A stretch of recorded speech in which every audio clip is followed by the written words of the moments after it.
Morning and a mixed start, cloudy across the northern half of the UK, showery outbreaks of rain, some sunshine in the south, but as we move through the day it'll be a case of April showers, sunny spells, and some of the showers will be heavy at times, some hail and thunder, staying blustery, but the wind's not as strong compared to recent days, but a cold feeling day, only highs of around 12 or 13 across the southeast, single figures across the north. Into Thursday evening, showers continue, though they tend to lose their intensity, and we'll continue to see some clear spells. Cloud thickening though during the early hours across the far southwest as that next weather system approaches. Under the clearer skies it will turn quite chilly once again to start Friday morning. Temperatures low single figures, perhaps a touch of grass frost for 1 or 2. As we go through the day on Friday, we'll see southern parts of the UK turning increasingly cloudy. We'll see some showery outbreaks of rain pushing east. Brighter further north, Scotland, Northern Ireland, Northern England, seeing a mixture of sunny spells and showers. Showers not quite as heavy as recent days and temperatures a little higher. But the good news is, into the weekend, it should become largely dry and the temperatures starting to rise. It's all about family, being in people's living rooms, all the interaction and getting to know who our viewers and listeners are. When I was young, my dad used to say, Nana, stop arguing. I wanted an outlet that would enable me to give my opinion.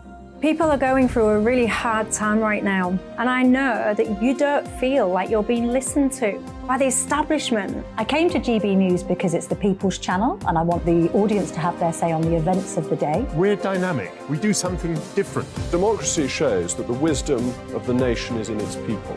I get to travel to find out what the story is from a personal perspective. The British people aren't fools. We know when we're not being told the full story. We've got to work out how Britain moves forward from this. It's the best country in the world. The establishment had their chance. Now we're here to represent your views. Britain's watching. Britain's watching. Britain's watching. We're proud to be GB News. The People's Channel. Britain's news channel.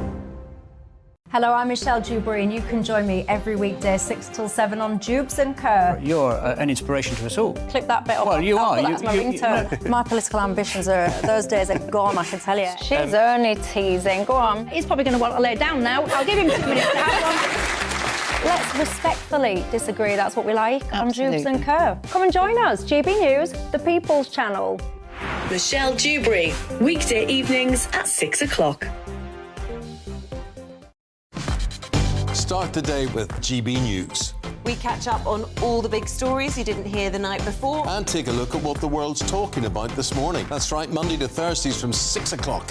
It's Breakfast with Eamon and Isabel. Straight after breakfast, join us, Bev Turner and Andrew Pearce. We're going to take you through till noon. We'll be tackling the big topics of the day, including the things that the other channels just won't talk about. If it's happening here. Wake up to mornings on GB News, the People's Channel. Britain's news channel. I'm Simon Evans. Join me on GB News for Headliners at 11 p.m. What's the scoop? I'll be joined by 2 of the country's top comedians. That's right. As we take a look at tomorrow's newspapers tonight. We're going to get into trouble. If it's a big story, we'll be covering it. Spill some tea on him. There we go. But we'll also have some fun. I wouldn't stick up a bank.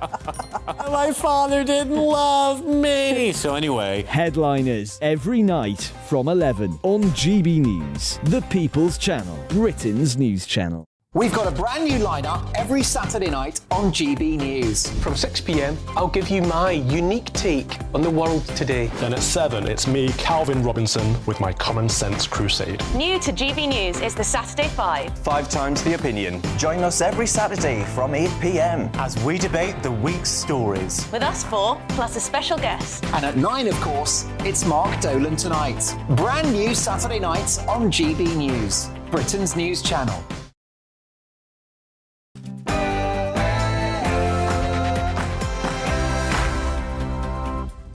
No spin, no bias, no censorship. I'm Dan Wootton.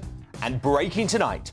After months of speculation, Buckingham Palace confirms Prince Harry will attend the coronation alone as Meghan bottles Britain's booze to stay in California with the King's grandchildren. Kate is relieved, but still has to try and keep her furious husband, William, away from his treacherous brother. But Charles is said to be delighted his son will be there. But are you happy that the Duchess will not be at the coronation? I want your verdict as Paul Burrell takes on Tessa Dunlop in The Clash. Then, esteemed historian David Starkey is uncancelled live in the studio to deliver his verdict on this bombshell announcement. Also coming up tonight, the White House has sensationally denied Dame Arlene Foster's claim on this show that Joe Biden is anti-British. But as the president arrives in his favoured Republic of Ireland, I'll show how, if anyone was in any doubt that doddery dimwit Biden has a deep hatred of the UK, then today just proved it. That's in my digest next. Then my superstar panel weigh-in. Tonight, I'm joined by Dominique Samuels, Adam Brooks and Matthew Lazar. Elsewhere tonight, as his party's poll lead shrinks to its narrowest margin since Rishi Sunak became PM, have Slippery Starmer's hypocritical attack ads backfired? Well, Deputy Chairman of the Conservative Party, Lee Anderson, fires a warning to care over his party's gutter politics live shortly. Also on the way, is Channel 4 wrong to allow adults to strip in front of children in its sick new show, Naked Education? Well, one of the men stripping off, Liam Halewood, joins me. He will be clothed, I'm glad to say, live in the studio to defend the controversial show against TV firebrand Kim Woodburn and Connor Tomlinson. Plus, is Philip Schofield wrong to say he no longer has a brother following his conviction for child sex abuse? Former Prisons Minister Anne Widdecombe hits out at the ITV Star later this hour.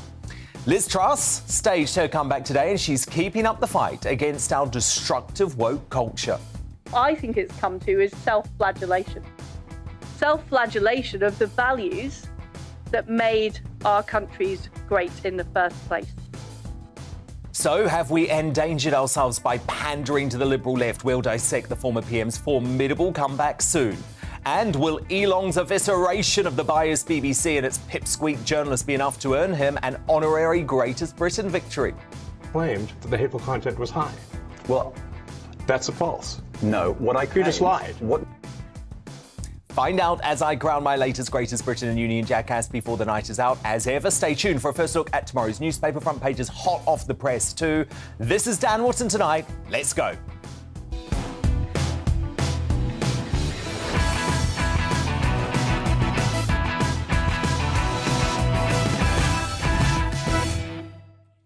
You're watching GB News, Britain's news channel. I'm Dan Wootton. Very busy news day. Biden first, then the big Harry and Meghan news. But before all of that, the headlines with Polly Middlehurst.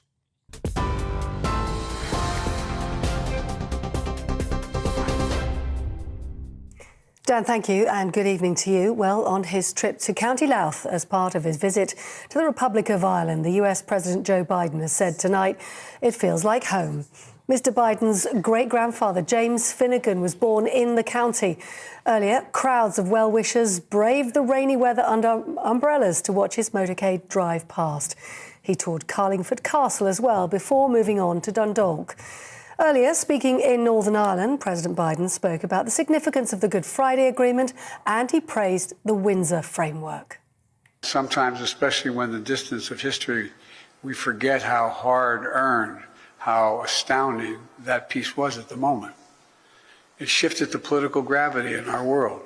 There were no guarantees that the deal on paper would hold, no guarantees that it would be able to deliver the progress we celebrate today. It took long, hard years of work to get to this place. It took a people willing to come together in good faith and to risk boldly for the future. Joe Biden speaking at Ulster University earlier on today. Well, the Scottish Government is planning to launch a legal challenge against Westminster's decision to veto new gender recognition reforms.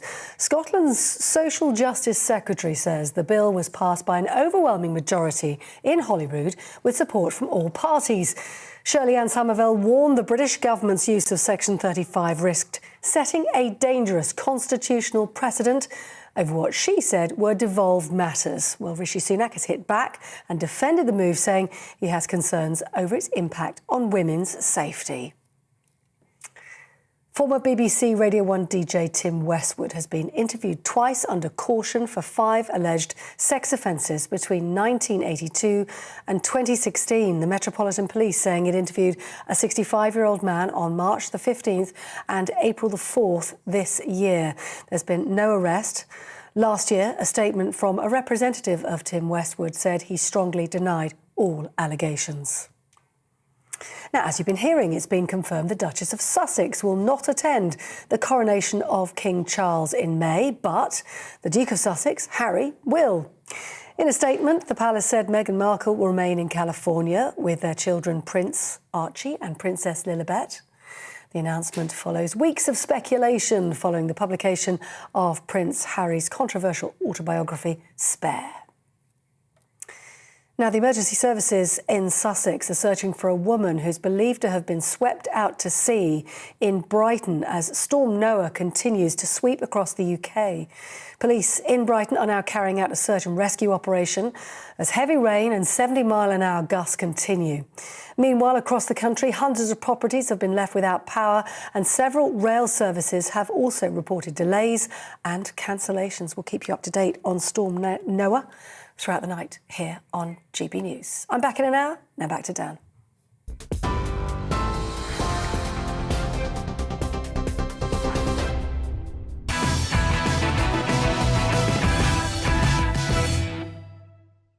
So for all the British folk who loudly celebrated the demise of Donald Trump, how do you feel now that we've got an avowed anti-British president in the White House?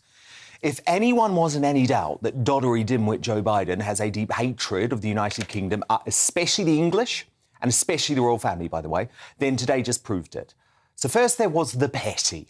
US officials ensured the position of Biden's beast vehicle meant TV cameras were blocked from showing Rishi Sunak greeting the president as he touched down in Belfast for his 15-hour visit, of which he would spend half of the time sleeping.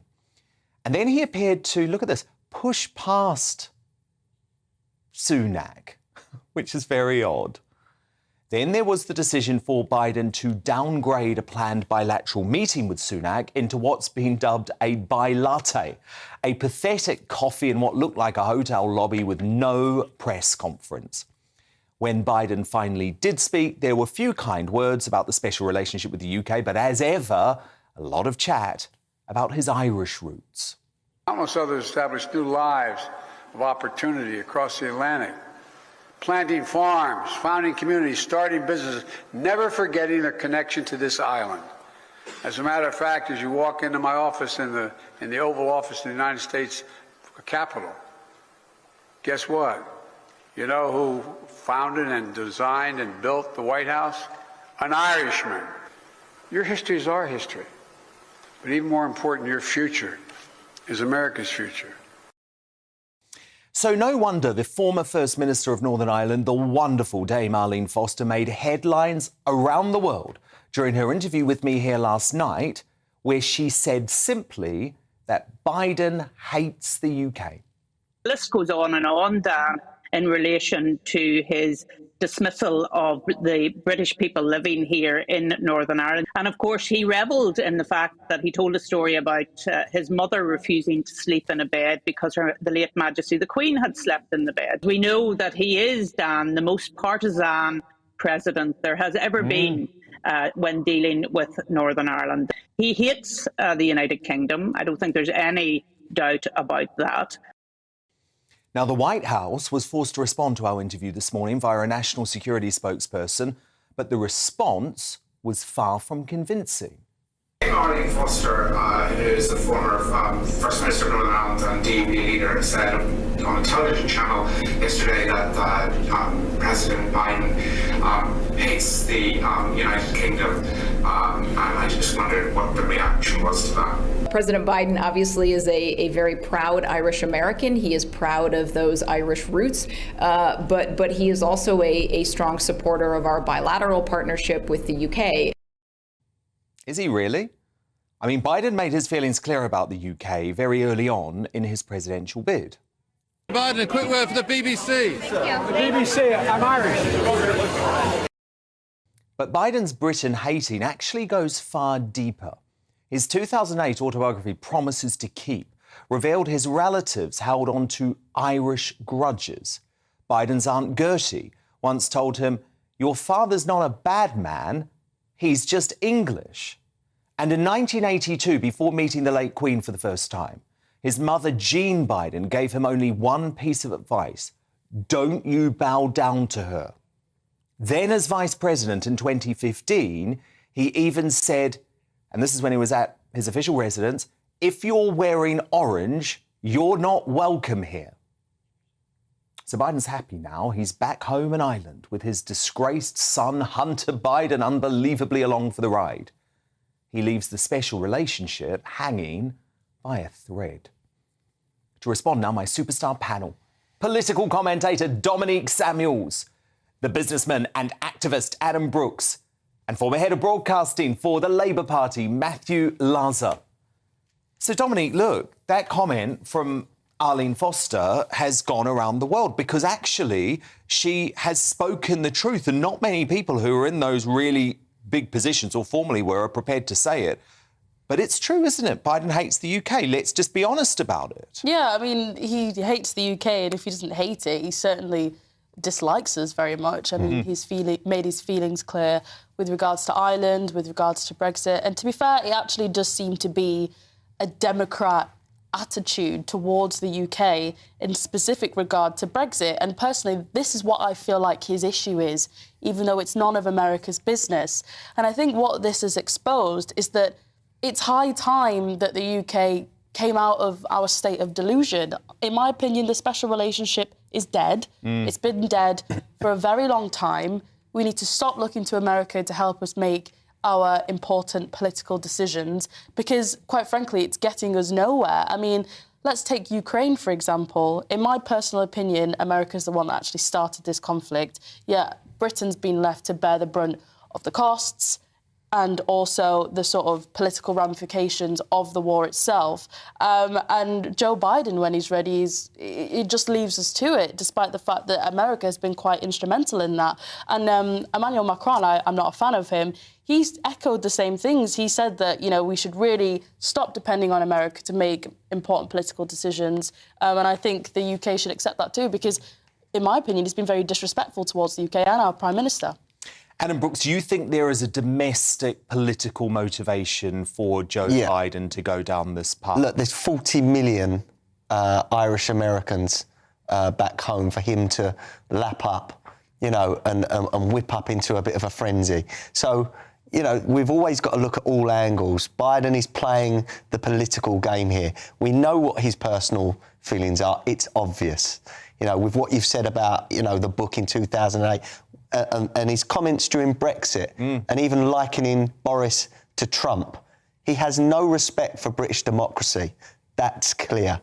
But there are many ways where he can twist this into his favour with the 40 million American voters back home and also with the trade deal, almost using the trade deal as leverage. You know, there's bribes and there's blackmail going on here. It's bullying from a superpower.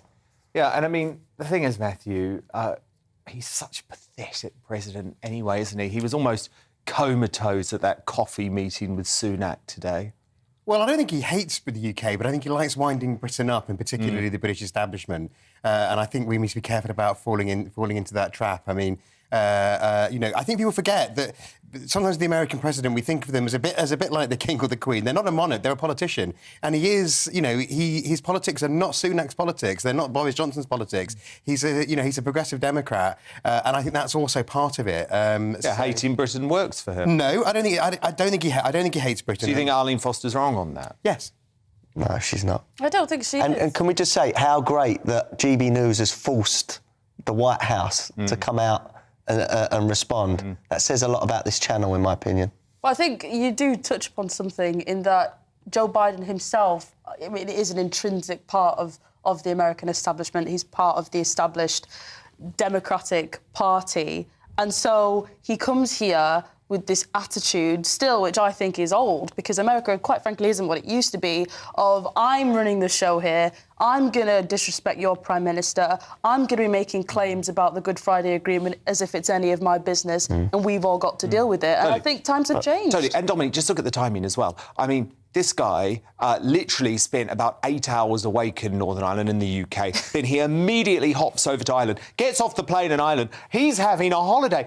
And by the way, Is he just laughing in our faces by bringing Hunter Biden, possibly the most discredited figure? I don't know about the laptop. I mean, my question is, Hunter Biden, I mean, is he a family member or is he one of Biden's handlers? Because that would only explain why he's so insulated from accountability and allowed to do whatever the hell he wants. I think it's embarrassing. There was also one particularly embarrassing moment in Dublin where he met a group of children. The one child said to him, "What's the top step for success?" And he could barely say the question back to him, but he said, "Make sure you all don't have COVID." Oh. Did he sniff their hair? Matthew, you might think he's a left-wing progressive hero. I say the guy's dementia-ridden.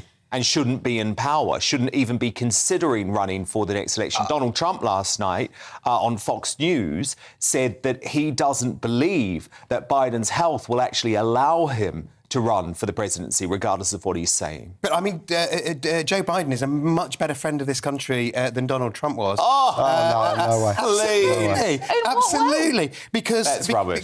Because his politics are sensible and take Ukraine. Sensible? And take Ukraine. I know you disagree with this, Dominique, but we stand shoulder to shoulder with Joe Biden. He even stood shoulder to shoulder with Boris Johnson on Ukraine, which we wouldn't have with Trump. Trump's a threat to Britain in a way that Biden never will be. We can talk about the Nord Stream 2 pipeline. It's very, very likely that the US, under Biden's instruction, blew up that pipeline, I don't believe that. Not letting anyone else know, causing an environmental disaster and putting European nations at a serious disadvantage and blindsided them. And that's likely why Emmanuel Macron is quite hostile today. OK, Dominic Samuels, Adam Brooks, Matthew Larson, my superstar panel, with me all night.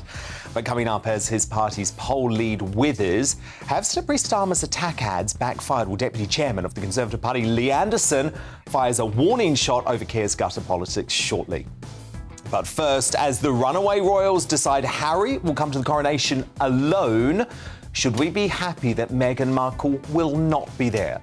Diana's former rock, Paul Burrell, goes head-to-head with the historian Dr. Tessa Dunlop. She's a defender of Harry and Meghan. In the clash next. What do you think, though? Dan at gbnews.uk. Vote in our poll at GB News. The clash straight after the break.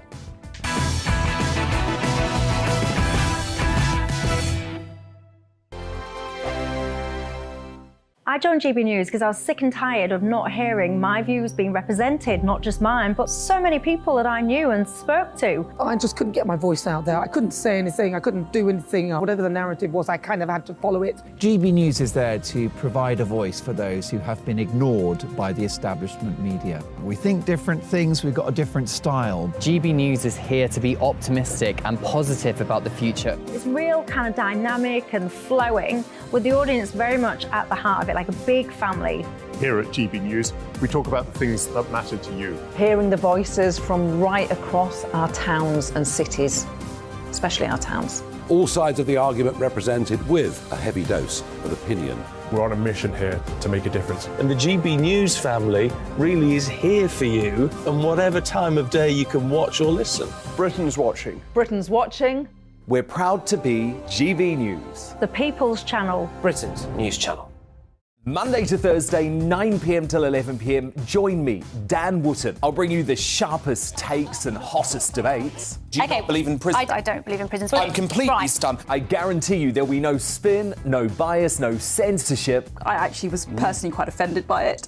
And no reason to go to bed. So I guess they've always been quite woke. That's Dan Wootton tonight on TV, radio and online. Monday to Thursday from 9 p.m. till 11 p.m. on GB News. The People's Channel, Britain's news channel.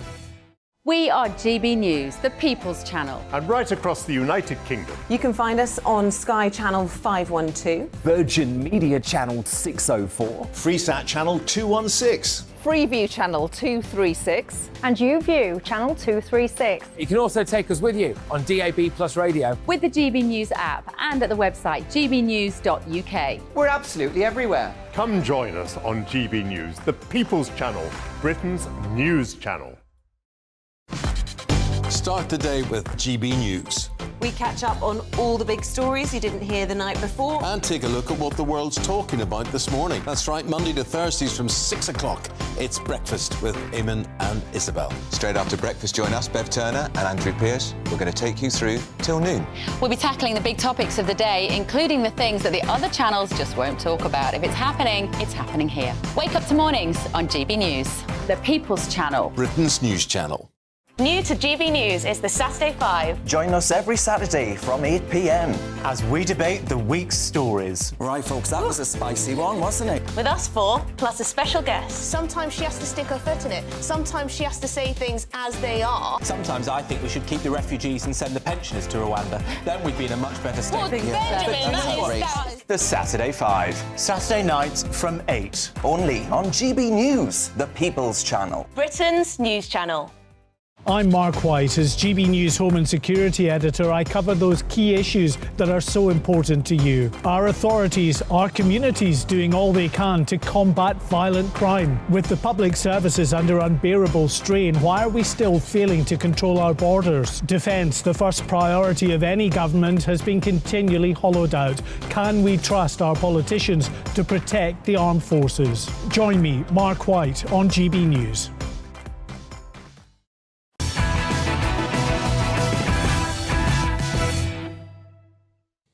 Lee Anderson and Anne Widdecombe on the way, but it's time now for The Clash.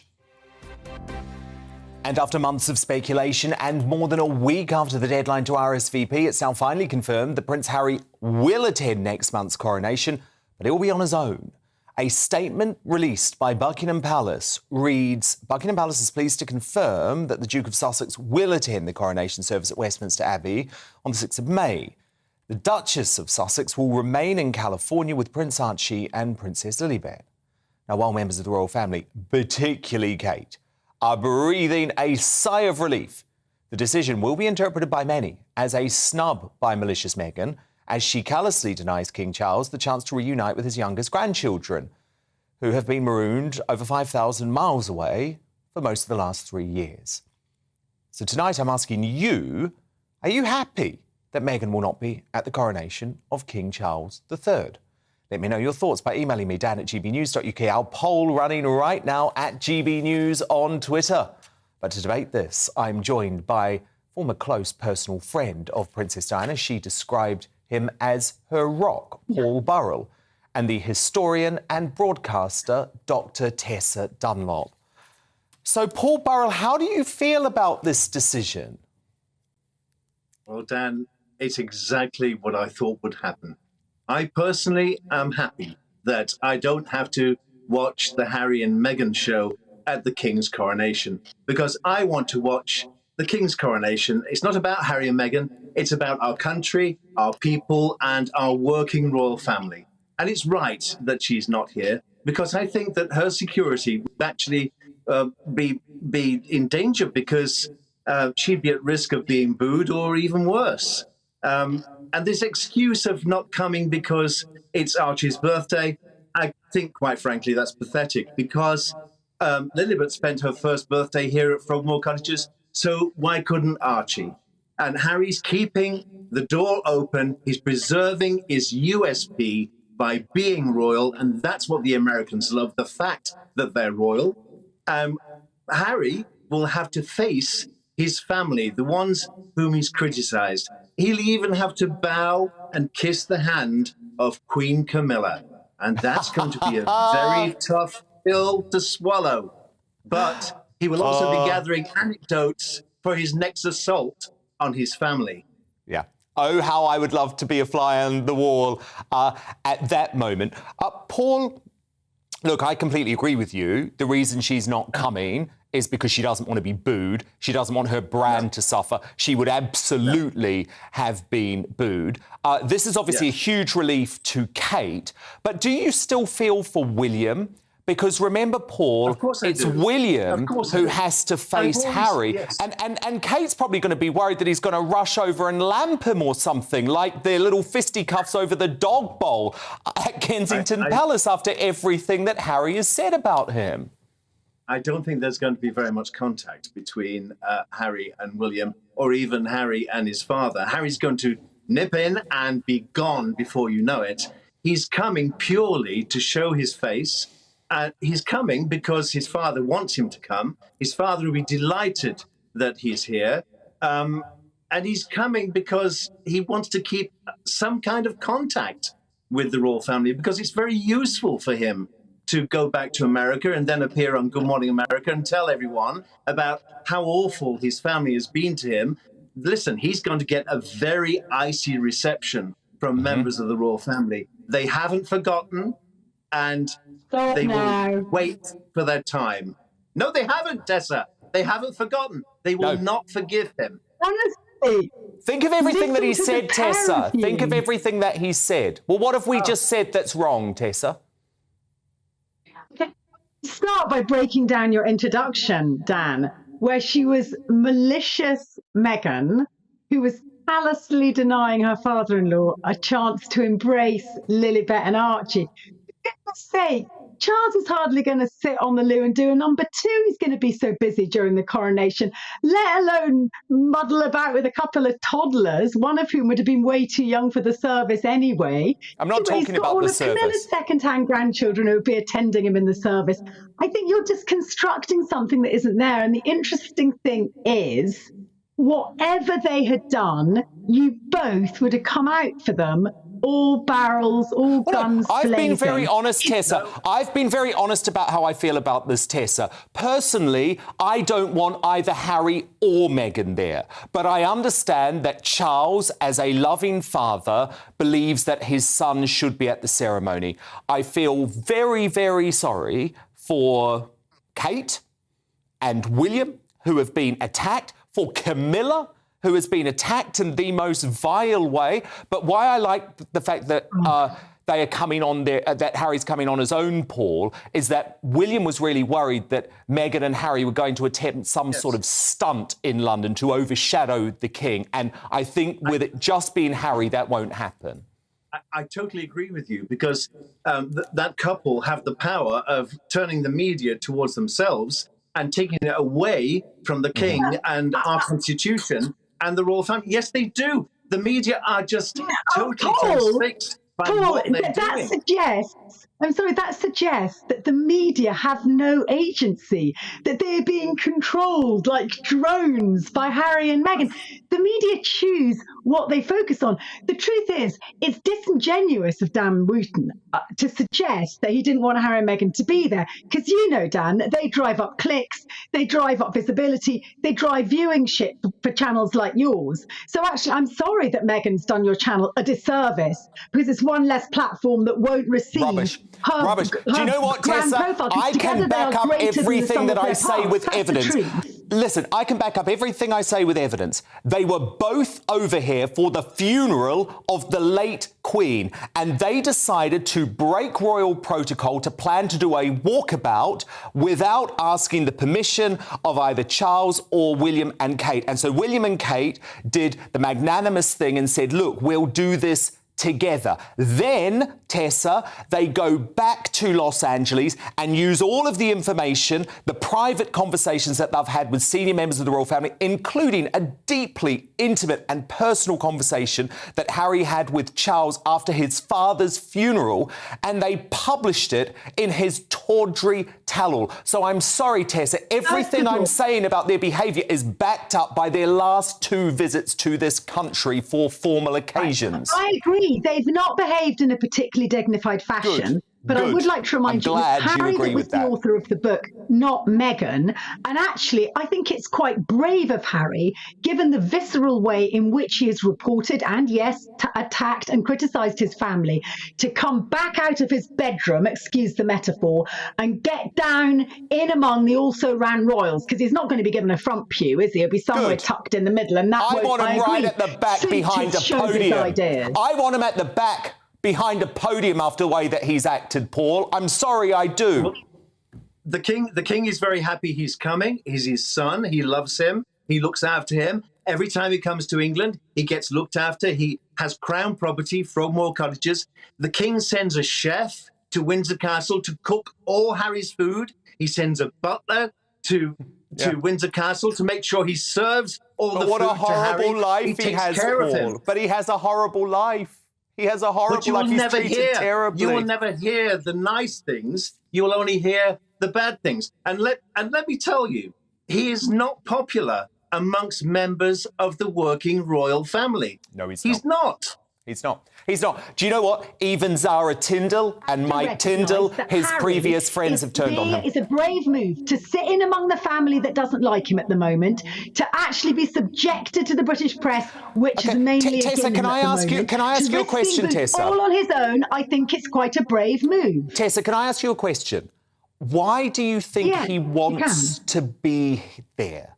He has just spent the past 2 years trying to do down this institution, trying to say that his father and brother are trapped in the royal family, trying to slam the late Queen's life work with the Commonwealth. Why does he want to be there?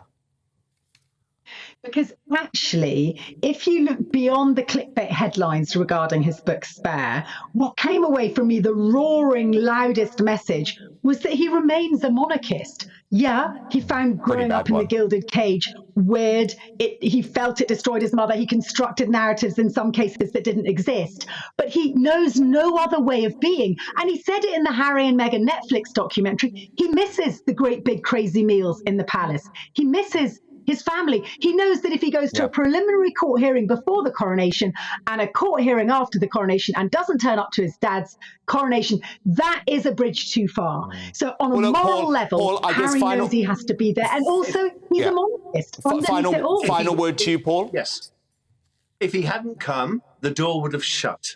And because he's come, he's kept it slightly ajar, because he knows that his unique selling point in America is the fact that he's a royal prince. Exactly. And without all of his that success, accreditation, his brand would crumble. Yeah, all of his success, all of his money is gained through his proximity to the royal family, an organisation that he claims to despise. But look, a fascinating debate. Thank you for having it. Former butler, The Rock, to Princess Diana when she was alive, Paul Burrell, and the historian and broadcaster Dr. Tessa Dunlop. So who do you agree with? Are you actually happy that Meghan won't be at the coronation? Aaron on Twitter says, yes, the coronation will be a much more pleasant event without her, although I'm sure she will figure out a way to reverse this into a poor me situation. I have no doubt about that.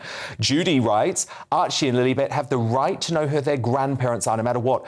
They should not be punished for what their parents do. I actually agree with this. I was thinking earlier today, I think in years to come, Archie and Lilibet will actually be very resentful that Meghan kept them away from this very historic event. And Katie on Twitter writes, I think it is for the best Meghan isn't attending. The atmosphere would have been awkward. It is the King's special day and at least his 2 sons will be there.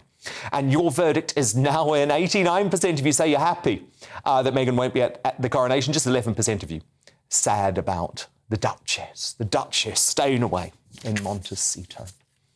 Now, coming up, was ITV star Philip Schofield right to abandon his brother after he was convicted recently of child sex abuse? Well, former Conservative Prisons Minister Anne Widdecombe says no. She's going to explain why. It's very interesting, this, very shortly. But first, as Labour's poll lead shrinks to its tightest margin since Rishi Sunak entered number 10, have Keir Starmer's controversial attack ads now backfired on the new nasty party of Westminster. Conservative Party Deputy Chairman Lee Anderson is live straight after the break.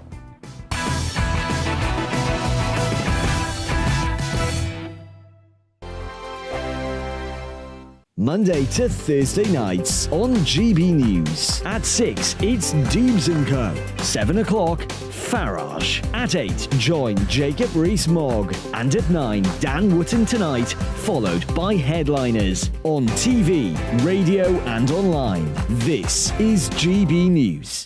It's all about family, being in people's living rooms, all the interaction and getting to know who our viewers and listeners are. When I was young, my dad used to say, no, stop arguing. I wanted an outlet that would enable me to give my opinion. People are going through a really hard time right now, and I know that you don't feel like you're being listened to by the establishment. I came to GB News because it's the People's Channel, and I want the audience to have their say on the events of the day. We're dynamic. We do something different. Democracy shows that the wisdom of the nation is in its people. I get to travel to find out what the story is from a personal perspective. The British people aren't fools. We know when we're not being told the full story. We've got to work out how Britain moves forward from this. is the best country in the world. The establishment had their chance. Now we're here to represent your views. Britain's watching. Britain's watching. Britain's watching. We're proud to be GB News. The People's Channel. Britain's news channel. Westminster is going around in ever-decreasing circles, followed by the media. Britain is broken.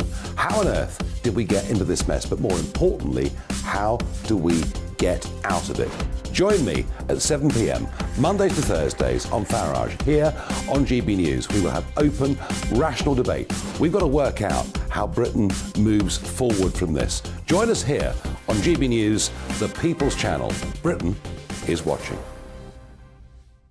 I'm Jacob Rees-Mogg, the Member of Parliament for North East Somerset and a former government minister. For years, I've walked the corridors of power in both Westminster and the City of London. We need to have the arguments, the discussions on how we make it better. Crop failures, famine, war, suffering on a scale completely unimaginable. We are putting the cart before the horse. As Charles I said at the scaffold, he was the true defender of liberty. Yeah, I've completely derailed the conversation. Join me Monday to Thursday at 8 p.m. on GB News, Britain's news channel. GB News has its own late-night paper preview show, Headliners, where comedians take you through the next day's top news stories. You don't have to bother reading the newspaper, we've got it covered for you. Headliners, every night at 11 p.m. and repeated every morning at 5 a.m. We won't send you to sleep like some of the other paper review shows out there. GB News, the People's Channel, Britain's news channel. Join me, Camilla Tominey, on Sunday mornings from 9:30, taking the politicians to task and breaking out of SW1 to see how their decisions are affecting you across the UK. Bursting the Westminster bubble every Sunday morning, only on GB News, the People's Channel. Britain's watching. You've probably seen politicians interviewed 1,000 times, but we do it differently. We find out who they really are, we don't shout, we chat, and hopefully we bring a bit of light, not just heat. Did you know Kate Moss? Apparently. Do you have a pair of jeans or a pair of jeans? No, of course I don't. What would I do with them? My friends are like, oh my God, what's she doing now? Join me every Sunday at 6 for Gloria Meets, only on GB News, the People's Channel, Britain's news channel.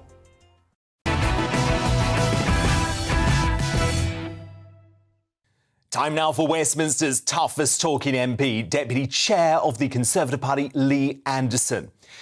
And Labour's taking victory laps after their new attack ads on Rishi Sunak, but it hasn't stopped their poll lead over the Tories shrinking to its narrowest margin since he became Prime Minister in October. New data from Redfield and Wootton Strategies puts Labour on 44%, down by 1 point on the previous week. The Tories on 30%, up by 2. Now, the figures are in line with other polling from Opinion on Monday night, which gave Labour a lead of 11 points, down from a previous 15-point advantage. So it's definitely tightening. Who would have thought that lazy posters like this, claiming Rishi Sunak doesn't want to jail child sex offenders, who would have thought that that wouldn't go down well with voters? Well, Starmer today refused again to back down on these ads. Behind these adverts is a basic truth that they have broken our criminal justice system, broken our NHS and broken our economy. They can't hide from the effects of 13 years of failure. OK, well, I've got to bring in Red Wall Rottweiler, Deputy Chair of the Tories, Lee Anderson. Lee, do you think Labour is actually the new nasty party? And are they now plunging British politics into the gutter? They're not the new nasty party. They are the nasty party, Dan. I mean, it's incredible, really. At one stage, Labour was nearly 30 points ahead of us in the opinion polls. Mm-hmm. They had no policies. They had nothing to offer the public. But all of a sudden, they started campaigning.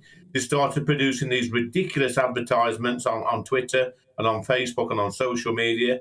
And now their lead is shrinking by the day. I mean, it's incredible, really. They've actually started, they have no policies still, Dan, but all they're doing is attacking Rishi. Now, there's a saying in politics, don't play the man, play the ball. And I think if they carry on this sort of theme over the next year, 18 months, I think it's really going to backfire on the Labour Party. When you've got people like Diane Abbott and John McDonnell and even John Nicholson in Scotland, the SNP, condemning these sort of adverts. Remember, these are MPs with the dodgy past themselves, of saying dodgy and awful things. When you've even got MPs like this saying that these adverts are wrong, then you know he's got a case to answer. And isn't this particularly ironically, because you remember all of the pearl clutch scene from Starmer when Boris criticised him over the lack of prosecution of Jimmy Savile when Starmer was in charge of the DPP. I mean, Starmer thought that sort of personal attack was a terrible thing. Now he's doing exactly the same thing to Sunak. Well, it is. It's all very childish, I think, coming from Starmer. I just looked at that clip, by the way, Dan, you just played earlier.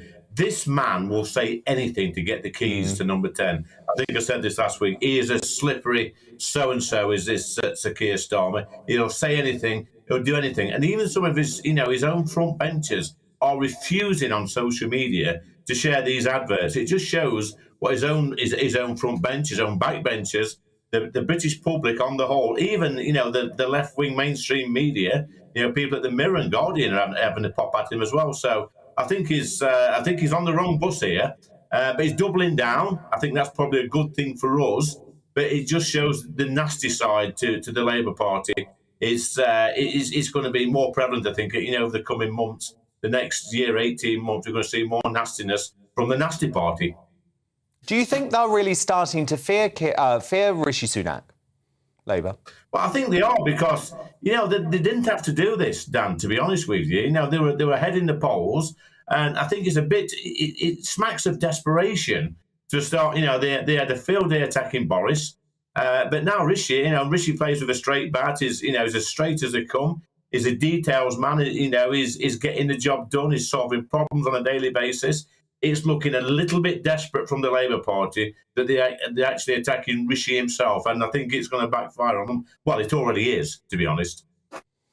Ali, I want to move on to the BBC because its image crisis continues with these damning revelations that swaths of its freelancers have been letting rip with anti-Tory messaging all over social media. So among them, the science presenter Philip Ball, who tweeted that Rishi Sunak had, quote, no moral compass whatsoever, while the Radio 4 podcaster Sean Keaveney wrote, F the Tories and their culture war, bring it on, we'll flush them. So, Lee, has Tim Davie, the Director General of the BBC, got any chance of draining the swamp at this biased and corrupt organisation?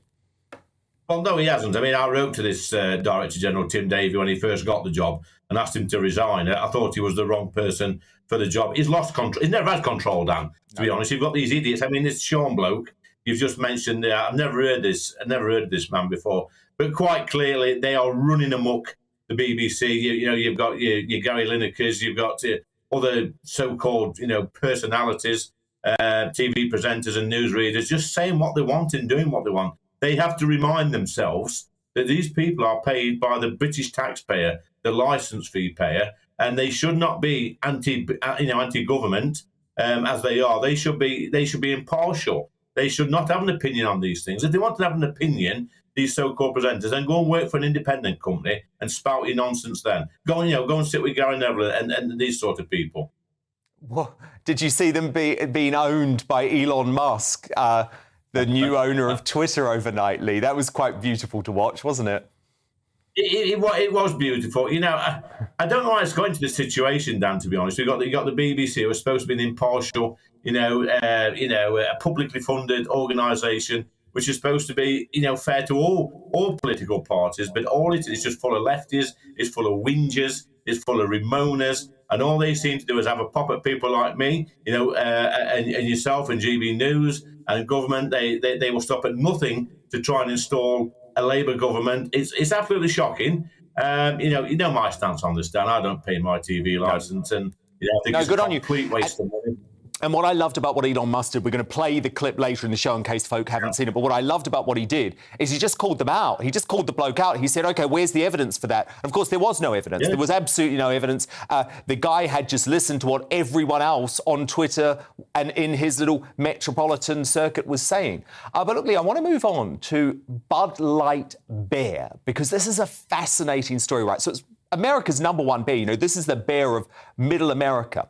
But it has lost millions and millions in sales over the past few days after teaming up with the trans social media influencer, this guy called Dylan Mulvaney. So this is a reminder of Dylan's, I describe actually, it's sort of women mocking antics with Nike, Bud Light and Olay. Look at this.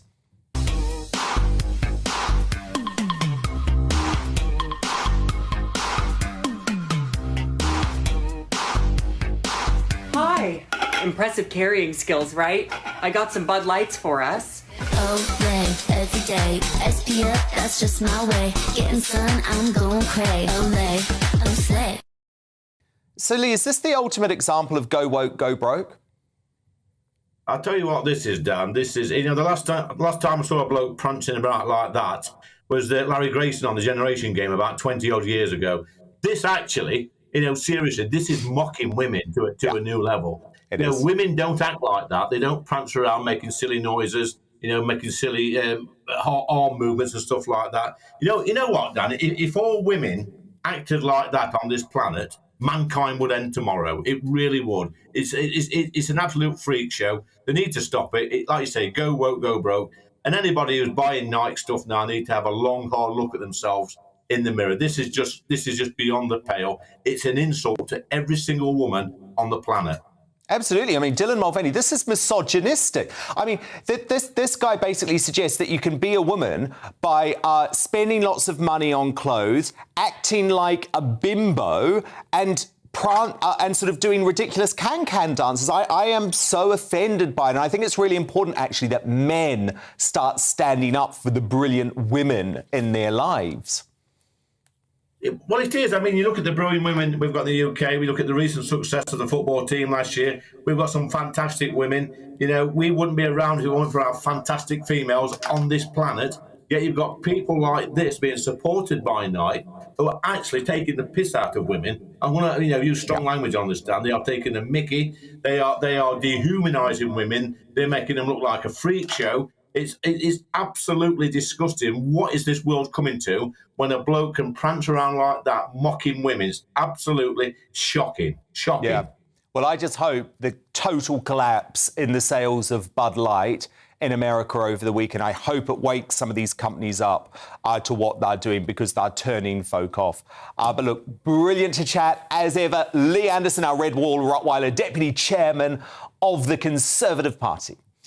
But coming up in tonight's Media Buzz, is Meghan's coronation rejection the right thing to do, or is it selfish to deny King Charles the chance to see his grandchildren on the biggest day of his life? Tonight's Superstar panel tackle that. Plus, we're going to have the first of tomorrow's newspaper front pages. I'm sure that story will dominate many of them very shortly. But first, was ITV presenter Philip Schofield right to publicly abandon his brother after he was recently found guilty of child sex abuse? Former Prisons Minister Anne Widdecombe explains why she doesn't think so. This is a fascinating take straight after the break.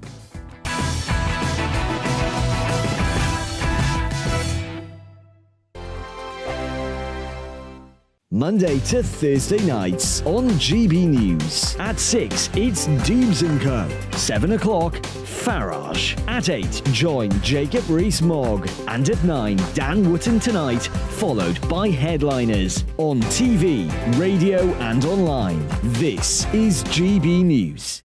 First and foremost, I am a GB News fan, and I was before I was working here. Just love the fact that we're asking the questions that a lot of establishment media won't ask. With a bit of a twist, we not only want to inform you, but we want to keep you entertained. It's worth the drive because you get in and the team's all ready and waiting, they're itching to go, and it's a proper little family. GB News is the People's Channel. It's the audience that makes the programme sing. We're giving our viewers and our listeners a voice. I see the thousands of your letters, tweets, emails, you name it, coming in. Britain is broken. How on earth did we get into this mess? But more importantly, how do we get out of it? The establishment had their chance. Now we're here to represent you. It's time for something different. It's time for GB News. I'm very patriotic. I believe in Britain. Our best days lie ahead. Britain's watching. Britain's watching. Join us here on GB News. The People's Channel. Britain's news channel.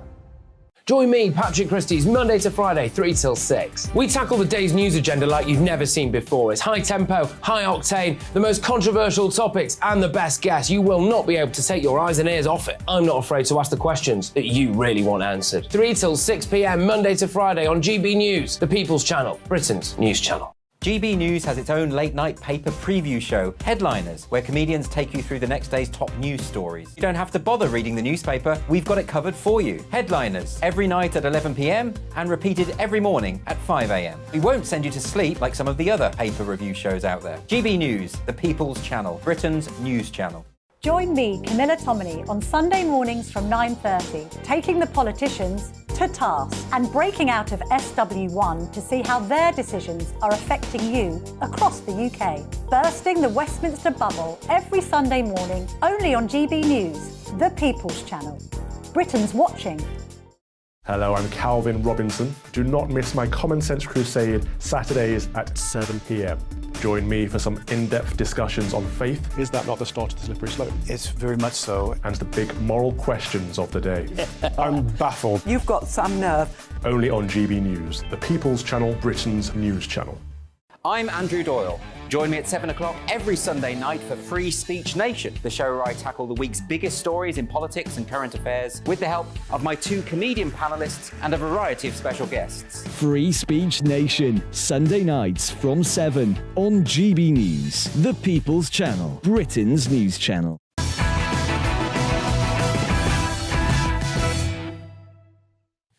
It's time now for Big Witty Style with former Prisons Minister Anne Widdecombe. Just last Tuesday, Timothy Schofield, the younger brother of Philip Schofield, was found guilty on 11 counts of sexually abusing a boy from when he was under 16. Jurors also heard that in September 2021, the 54-year-old civilian police worker from Bath told his brother Philip that he and the complainant had watched pornography. Now, the ITV star has insisted that his brother did not on that or any other occasion confess to any criminal behaviour and that he was told the individual in question had reached the age of consent and that it involved no physical contact. But ultimately, the jury ruled that those claims by Timothy Schofield were false. Philip, meanwhile, released a statement on social media after his brother's conviction that said these are despicable crimes and I welcome the guilty verdicts. As far as I am concerned, I no longer have a brother. Well, our very own Anne Widdecombe, who has a fascinating insight on this because she is a former prisons minister, has weighed in on the case today, writing in her brilliant Daily Express column that I do not admire Philip Schofield for stating so publicly that he no longer has a brother following the latter's conviction for sex offences. No matter what convicts have done, if they are not in for life, then it is in all our interests that they leave the gates with at least a chance of leading decent lives thereafter. And I'm delighted to say that Anne joins me now live. So, Anne, this is clearly an incredibly difficult situation for Philip Schofield because he probably feels like his career is on the line. So this is a man, you know, Philip is a man, he's all about his career. He's all about retaining his position on television. He thought the only way to do that is by publicly disowning his brother. But you say... No. First of all, I hope those were not his motives. I hope his motives for disowning his brother were genuine distress on behalf of the victims and genuine disgust. If it was simply to preserve his career, then I have even less time for it. But what concerns me as a former prisons minister is this. That man is not going to go away for life. He's going to come out at some stage. And it's in all our interests that when he does come out, he has some reasonable chance of leading a straight life and not creating more victims. And it is a fact, I mean, an absolute fact, that prisoners stand a much better chance of making something of themselves after prison if they've got the support of family, if they've been regularly visited by family in prison, if those families can conceivably help them thereafter with jobs and accommodation or whatever it might be. But the more support that they have, the less the chance of reoffending, and the less support they have, the greater the chance of reoffending. You know, sometimes we talk about rehabilitation if it's some sort of soft, wet, liberal, optional extra. It ain't. It's all about the protection of otherwise potential victims. And so you say that by disowning his brother, then Philip potentially hasn't actually done the right thing by wider British society. Oh, I'm sure he hasn't. I'm sure he shouldn't disown his brother anyway. He didn't have to express any sympathy with the brother. He was quite right to say, they were despicable offences. All that is right. But just by abandoning his brother, by saying, I no longer have a brother, that guy is now alone, without family support, presumably without visits in prison. I don't know. Philip would find it very difficult now to visit, I think, without an awful lot of publicity following it. And I just know, as I say, as a fact, not just as a theory, but as a fact, that prisoners who have the support of decent family, and I stress decent family, not the sort who come in and peddle drugs, but prisoners who have the support of decent family have a better chance of coping when they leave. Yeah, you know a lot about this. I mean, I think when you were minister, tell me if I'm wrong, but didn't you visit every prison in the country? Every single prison in the country, including the sex offenders' prisons and the sex offenders' wings. And I know how difficult this is because it isn't something that they can abandon easily. It is a repetitive crime. It is something which you have to keep a real eye on. And the better the support they have, therefore, after they leave, the better the chance that they won't reoffend. Yeah, very good point. To me, it's also a bit of a moral issue, Anne. And I know people feel differently about this. I've spoken to people in my own life, they feel differently about it. But for me, there's nothing my siblings, there's nothing my immediate family members could ever do that would lead me to say, I don't have a sister, I don't have a mother, I don't have a father. That doesn't mean that I would necessarily agree with everything they did. But to me, I think it said something about Philip's moral compass, if I'm completely honest. Well, and if I'm honest, I mean, I can think, and we all can, of relatives who've stood up, for murderers before now. And of course, you don't want them to stand up and say it doesn't matter. That's not what I'm saying. What I'm saying is that chap needs support. Philip is denying it. I think Philip is wrong. And I do hope the motive wasn't the one you suggested. Mm. Yeah, and of course he says it's not. He says it's not, and we should make that clear. Anne Widdecombe, former prisons minister. Fascinating conversation. Thank you so much, Anne. Now, coming up, are Channel 4 wrong to make adults go full frontal in front of kids in their warped new primetime show Naked Education? TV firebrand Kim Woodburn and social commentator Connor Tomlinson go up against Liam Halewood. He's actually one of those folks stripping off in the series very soon. But first, has Meghan bottled it by refusing to attend the coronation? And is it selfish of her to deny King Charles the chance to see his grandchildren on the biggest day of his life? My superstar panel return to thrash this one out. Also, we're going to have the first of tomorrow's newspaper front pages hot off the press. That's immediately after this 2-minute interval.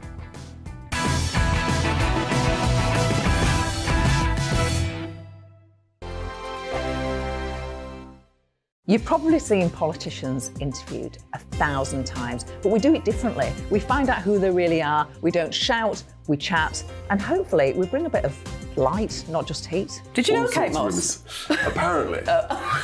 Do you have a pair of jeans or a pair of jeans? No, of course I don't. What would I do with them? My friends are like, oh my God, what's she doing now? Join me every Sunday at 6 for Gloria Meets, only on GB News, the People's Channel, Britain's news channel. I'm Jacob Rees-Mogg, the Member of Parliament for North East Somerset and a former government minister. For years, I've walked the corridors of power in both Westminster and the City of London. We need to have the arguments, the discussions on how we make it better. Crop failures, famine, war, suffering on a scale completely unimaginable. We are putting the cart before the horse. As Charles I said at the scaffold, he was the true defender of liberty. Yeah, I've completely derailed the conversation. Join me Monday to Thursday at 8 p.m. on GB News, Britain's news channel. Here on GB News Live, we'll be keeping you in the picture, finding out what's happening across the country and finding out why it matters to you. We'll have the facts fast with our team of reporters and specialist correspondents. Wherever it's happening, we'll be there from 12 noon on TV, radio and online. GB News, the People's Channel, Britain's news channel.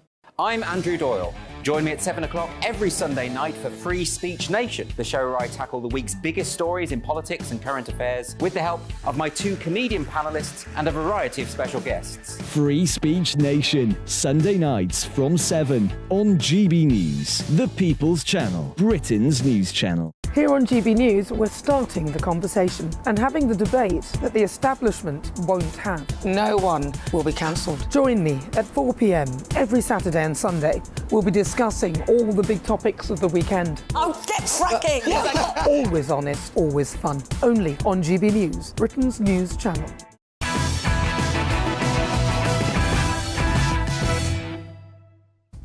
It's 10 p.m. I'm Dan Wootton. Tonight, Buckingham Palace has finally confirmed the Duke of Sussex will attend the coronation alone in just over 3 weeks' time. So, like the coupe in her Montecito mansion, is Meghan Markle too chicken to confront the British public who would have inevitably booed her on the big day? And is it unfair that she's preventing King Charles from seeing his grandchildren on the most important day of his life? My superstar panel give their fiery reactions next. Tonight, I'm joined by Dominique Samuels, Adam Brooks, and Matthew Laza. Plus, after this latest act of contempt from the couple, how should the palace respond? Well, royal historian David Starkey says the king needs to stop trying to out-woke Harry and Meghan to protect the future of the monarchy. Don't miss his expert analysis in Uncancelled later this hour. Elsewhere, Humza Yousaf has announced his government will go to court over scheming Sturgeon's sick gender reforms. But as a trans paedophile who served time in a women's prison throws their support behind the bill, is the SNP hell-bent on destroying women's rights as we know it as one of their final political acts? That's our big debate in the Media Buzz. And in more woke madness, is Channel 4 just plain wrong for showing adults stripping off in front of kids in their shock news show, Naked Education? Feel fabulous the way I am right now, and that's free of any aesthetics at all. Well, the man you just saw in that clip, Liam Halewood, will be live in the studio fully clothed, I promise you this time, to justify his appearance on the programme that has sparked moral outrage. Taking him to task will be the TV guru Kim Woodburn and political commentator Conor Tomlinson. Today it was Liz Truss to the rescue as she proclaimed the woke West needs to be saved from itself. I think it's come to is self-flagellation. Self-flagellation of the values that made our countries great in the first place. I'll bring you more from the former PM's sensational political comeback in Washington, D.C. And finally, Elon Musk and the BBC trade blows in the battle for Twitter. And come on, there was only going to be one winner, right? Claimed that the hateful content was high. Well, that's false. No, what I just lied. Find out if the free speech champion will be crowned an honorary Greatest Britain or maybe a Union Jackass, you never know, before the night is out. We've got the first front pages, by the way, hot off the press. I'm going to show you them in mere moments, right after Polly Middlehurst.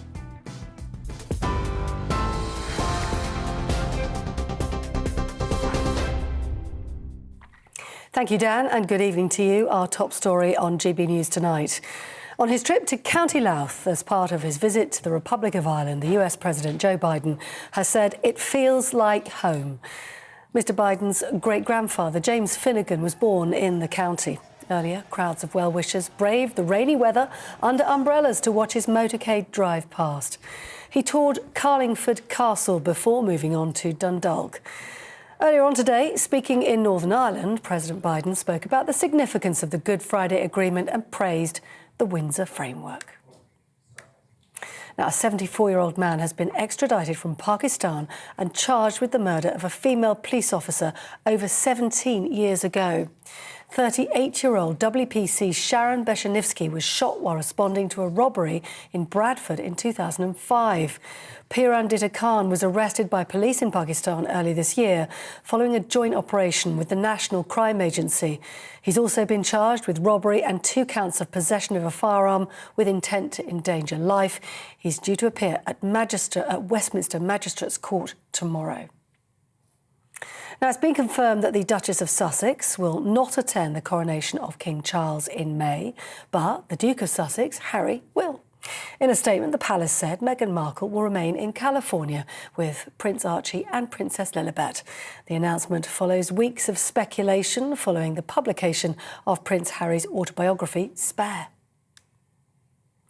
And just lastly tonight, emergency services are searching for a woman who is believed to have been swept out to sea in Brighton as Storm Noah continues to sweep in across the UK. Police in Brighton are carrying out a search and rescue operation, but there's heavy rain and 70-mile-an-hour winds, and they continue across the country. Meanwhile, hundreds of properties have been left without power today, and several rail services have reported delays and cancellations. We'll keep an eye on Storm Noah for you throughout the evening. You're up to date on GB News. I'm back in an hour. Back to Dan.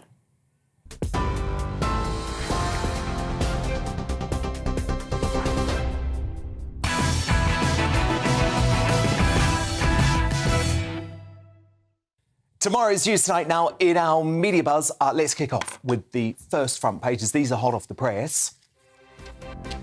And like us tonight, The Guardian is leading with President Biden's carrot-dangling offer of $6 billion in investment for Northern Ireland if power sharing is restored in Stormont, which it's not going to be. The Metro leads with the flood of complaints after Channel 4 has aired this, in my opinion, sick new TV show, Naked Education. So it reports nearly 1,000 furious viewers complained about the nudity in front of children and the fact the show was on before the 9 p.m. watershed. Very good timing, because I'm going to be debating this very shortly with one of the show's nude participants and Kim Woodburn. Come on, you can't miss that. But my superstar panel return first. Political commentator Dominique Samuels, the businessman and activist Adam Brooks, and the former head of broadcasting for the Labour Party, Matthew Laza. Now, after months of speculation, it's now finally confirmed that Prince Harry will attend the coronation alone. Statement released by Buckingham Palace, very short. It said Buckingham Palace is pleased to confirm that the Duke of Sussex will attend the coronation service at Westminster Abbey on the 6th of May.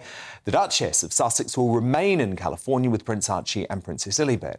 Now, just minutes later, the couple's odd little mouthpiece, that odd bloke, Omid Scobie, claimed the absence is to do with Archie's birthday, clashing with the coronation date, which is a complete poppycock.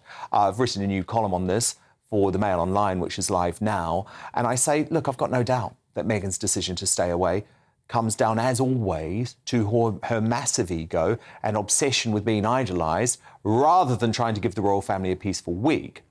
After suffering the indignity of being booed while arriving at St Paul's Cathedral, that was during the Queen's Jubilee celebrations last year, Meghan couldn't take that risk, especially given she was considering having her children in tow. And while the Prince and Princess of Wales will be relieved at Meghan's rejection, the King, he undoubtedly feels aggrieved that he's been robbed of sharing the most important day of his life with his grandchildren. But Adam Brooks, personally, I didn't want either of them here. No, I'm no fan of Meghan. I've made that clear on here, and I'm no fan of Harry either. The way he's acted and the way they've attacked the royal family. I'm torn in so many different directions here. As a family man, it's quite upsetting for me to hear of a grandfather not seeing his grandchildren on such a special day. But to not have Meghan here will make the week or the day go a lot more smoothly. It won't be the Meghan show. Thank God for that. And, I think we can come to expect an episode on Netflix of her sort of princess at home diaries. Oh, yeah. So we're going to get that in a few months, Meghan. Exactly. Meghan. But the thing is, Dominique, they have spent the past few months since the death of the late Queen literally trying to tear down the royal family, to tear down Charles, to tear down William. So I find it very surprising when people all of a sudden say, well, of course Harry should be there. In my view, I don't understand why he wants to be there. He seems to hate the institution. He seems to despise his father. He definitely despises his brother. So what's he doing going? It is quite confusing as to why he'd actually want to be there. But I think he's made some effort, over the last few months at least, to make clear that he is still a monarchist. He still supports the idea of monarchy. And he's also claimed that he wants to keep the door open with his family. But also... He trashed the Commonwealth, though, in that Netflix. Yeah, he said some contradictory things, but I think at the end of the day, from a logical perspective, he also needs to make sure that he's seen still part of the family fold. Yeah, but isn't that a commercial motivation? Well, it could be. Because the thing is, his proximity, right, to the royal family is how he keeps on getting the big bucks from Netflix and Spotify, because they only care about him because he has proximity to the royal family. And I'm genuinely convinced that if Meghan thought she could show up and not be booed, because remember, I've spoken to sources close to Meghan for a very long time. That's the thing she was always most terrified about, being booed in public. And I genuinely think if she knew that she could turn up and wouldn't be booed, she would have come. I think she wanted to be here, but she couldn't handle being booed. I think so as well, but I think that, you know, from a personal and sort of empathetic perspective, I wouldn't have come either if I was her. I think, let's be honest, nobody wants her there. The working royals don't want her there. The general public don't want her there. And whether or not the media are guilty of this, it would have been made all about her, and that's just not what we want to happen. No, this is a great result, isn't it, Matthew, in terms of keeping the focus on King Charles? Absolutely. I mean, you know, for UK PLC, I think this is really important that the focus is on the King and Queen on this day, because we, you know, and so obviously those thousands of journalists, we can, you know, we picturing them lined up outside Buckingham Palace and outside Windsor Castle. We'll be focusing on Britain and what it means and the new era for Britain, rather than just, you know, whether Meghan's smiling. So I think at least there's relief from that point of view. Yeah, although you're a Republican. Yeah, I mean, I was brought up that way. So does part of you sort of love what Harry and Meghan are doing? No, because they've become the standard bearers for the Republican movement. Well, no, absolutely not. Because, I mean, you know, why are we interested in Harry? I mean, really, if he hadn't been born a royal, he'd just be an ex sort of mid-ranking army officer knocking around the Cotswolds in a Range Rover. Nothing wrong with that. Would have been much nicer bloke. Getting caught being racist. Adam? But one thing I'd like to say is we've got to remember they've given their children royal titles. Yeah. So they're either in the royal family or not. So those children are going to grow up and ask, if they are truly royal, why was they not at the coronation? They weren't invited. Yeah, I sort of disagree with people on this, though. Why though? Number one, they weren't invited. Number two, Charles has had numerous opportunities to see them. No, I mean, he could have seen them before. He could have seen them any time. But to me, this isn't so much about Charles seeing the kids. This is more about, I genuinely believe, depending on how these kids are brought up, you could imagine in a couple of decades' time, them feeling relatively resentful that their mum kept them back in California. Because the thing is, it's Harry and Meghan who've chosen to make them prince and princess. Again, that didn't come from the royal family. That came part of the racist royal family. Yeah. I mean, apparently, it's not so much as it's in Denmark, the Queen has effectively stripped the equivalent of the two toddlers of their titles.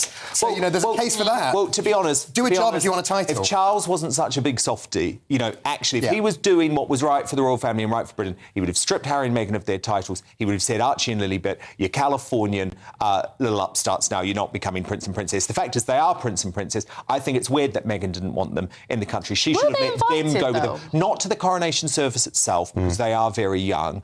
There's a question mark. Maybe Archie could have gone, but, you know, even Louis is quite young to go. But I think it's all about the celebrations after. It's those historic photos, you know, that we all remember from 1953, where you've got the king and all of his regalia. They are not going to have an opportunity to be posed alongside him. And I actually think, personally, given Harry's coming, even though I didn't want him in there, if Harry was going to come, I think he should have brought the kids so he could have been. He's meant to be a new man. He doesn't need the mum. The dad can bring kids. This is the interesting thing.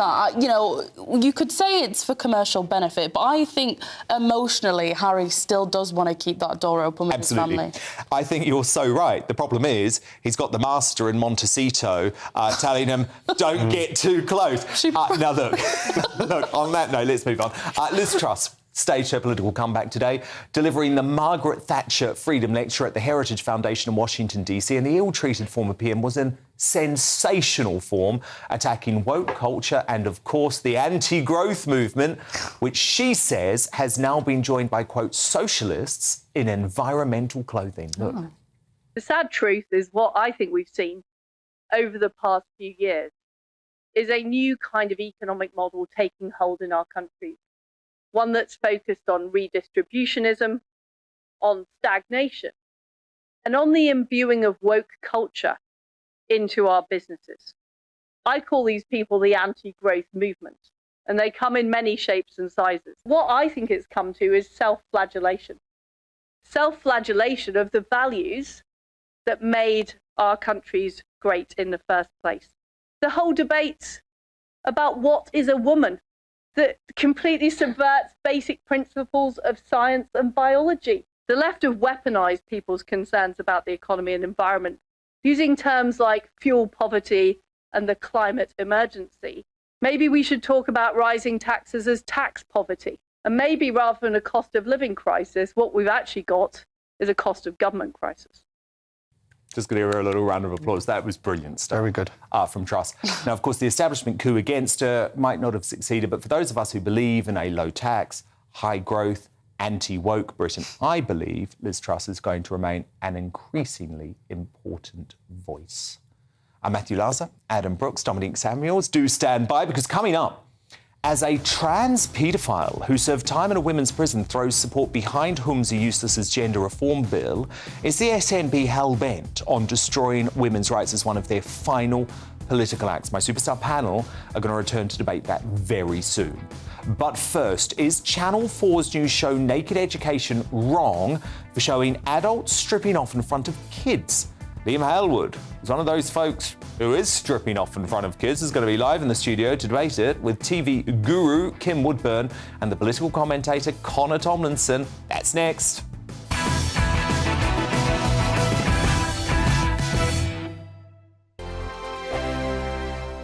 I joined GB News because I was sick and tired of not hearing my views being represented, not just mine, but so many people that I knew and spoke to. I just couldn't get my voice out there. I couldn't say anything. I couldn't do anything. Whatever the narrative was, I kind of had to follow it. GB News is there to provide a voice for those who have been ignored by the establishment media. We think different things, we've got a different style. GB News is here to be optimistic and positive about the future. It's real kind of dynamic and flowing, with the audience very much at the heart of it, like a big family.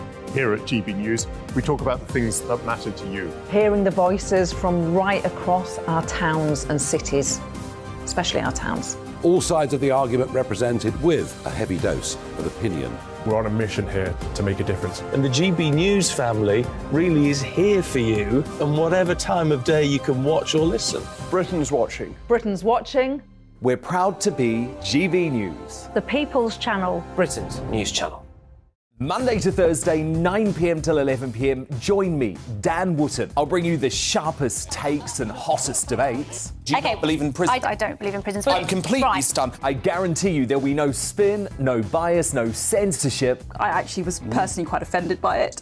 And no reason to go to bed. So I guess they've always been quite woke. That's Dan Wootton tonight on TV, radio and online. Monday to Thursday from 9 p.m. till 11 p.m. on GB News. The People's Channel, Britain's news channel.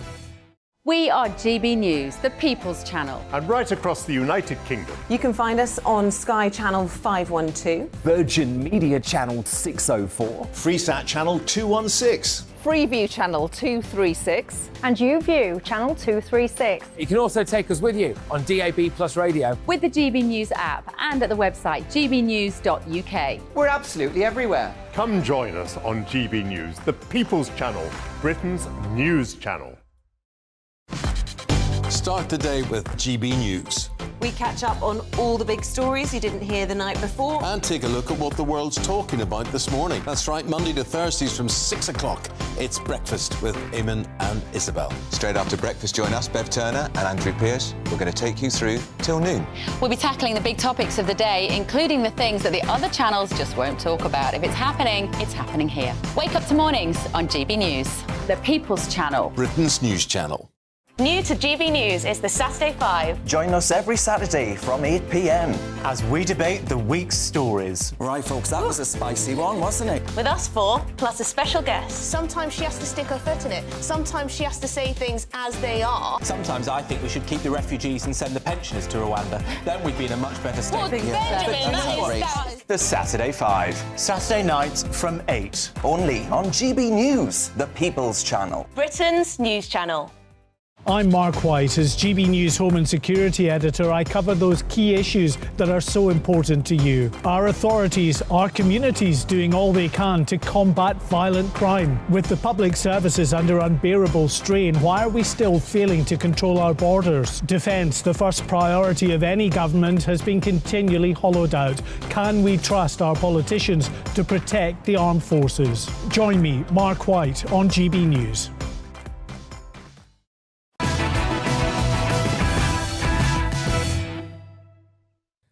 David Starkey on Meghan Markle's decision not to attend King Charles's coronation very soon. But first, Channel 4's Sick News Shock Fest Naked Education has sparked outrage as a group of adults strip naked in front of children, some as young as 14.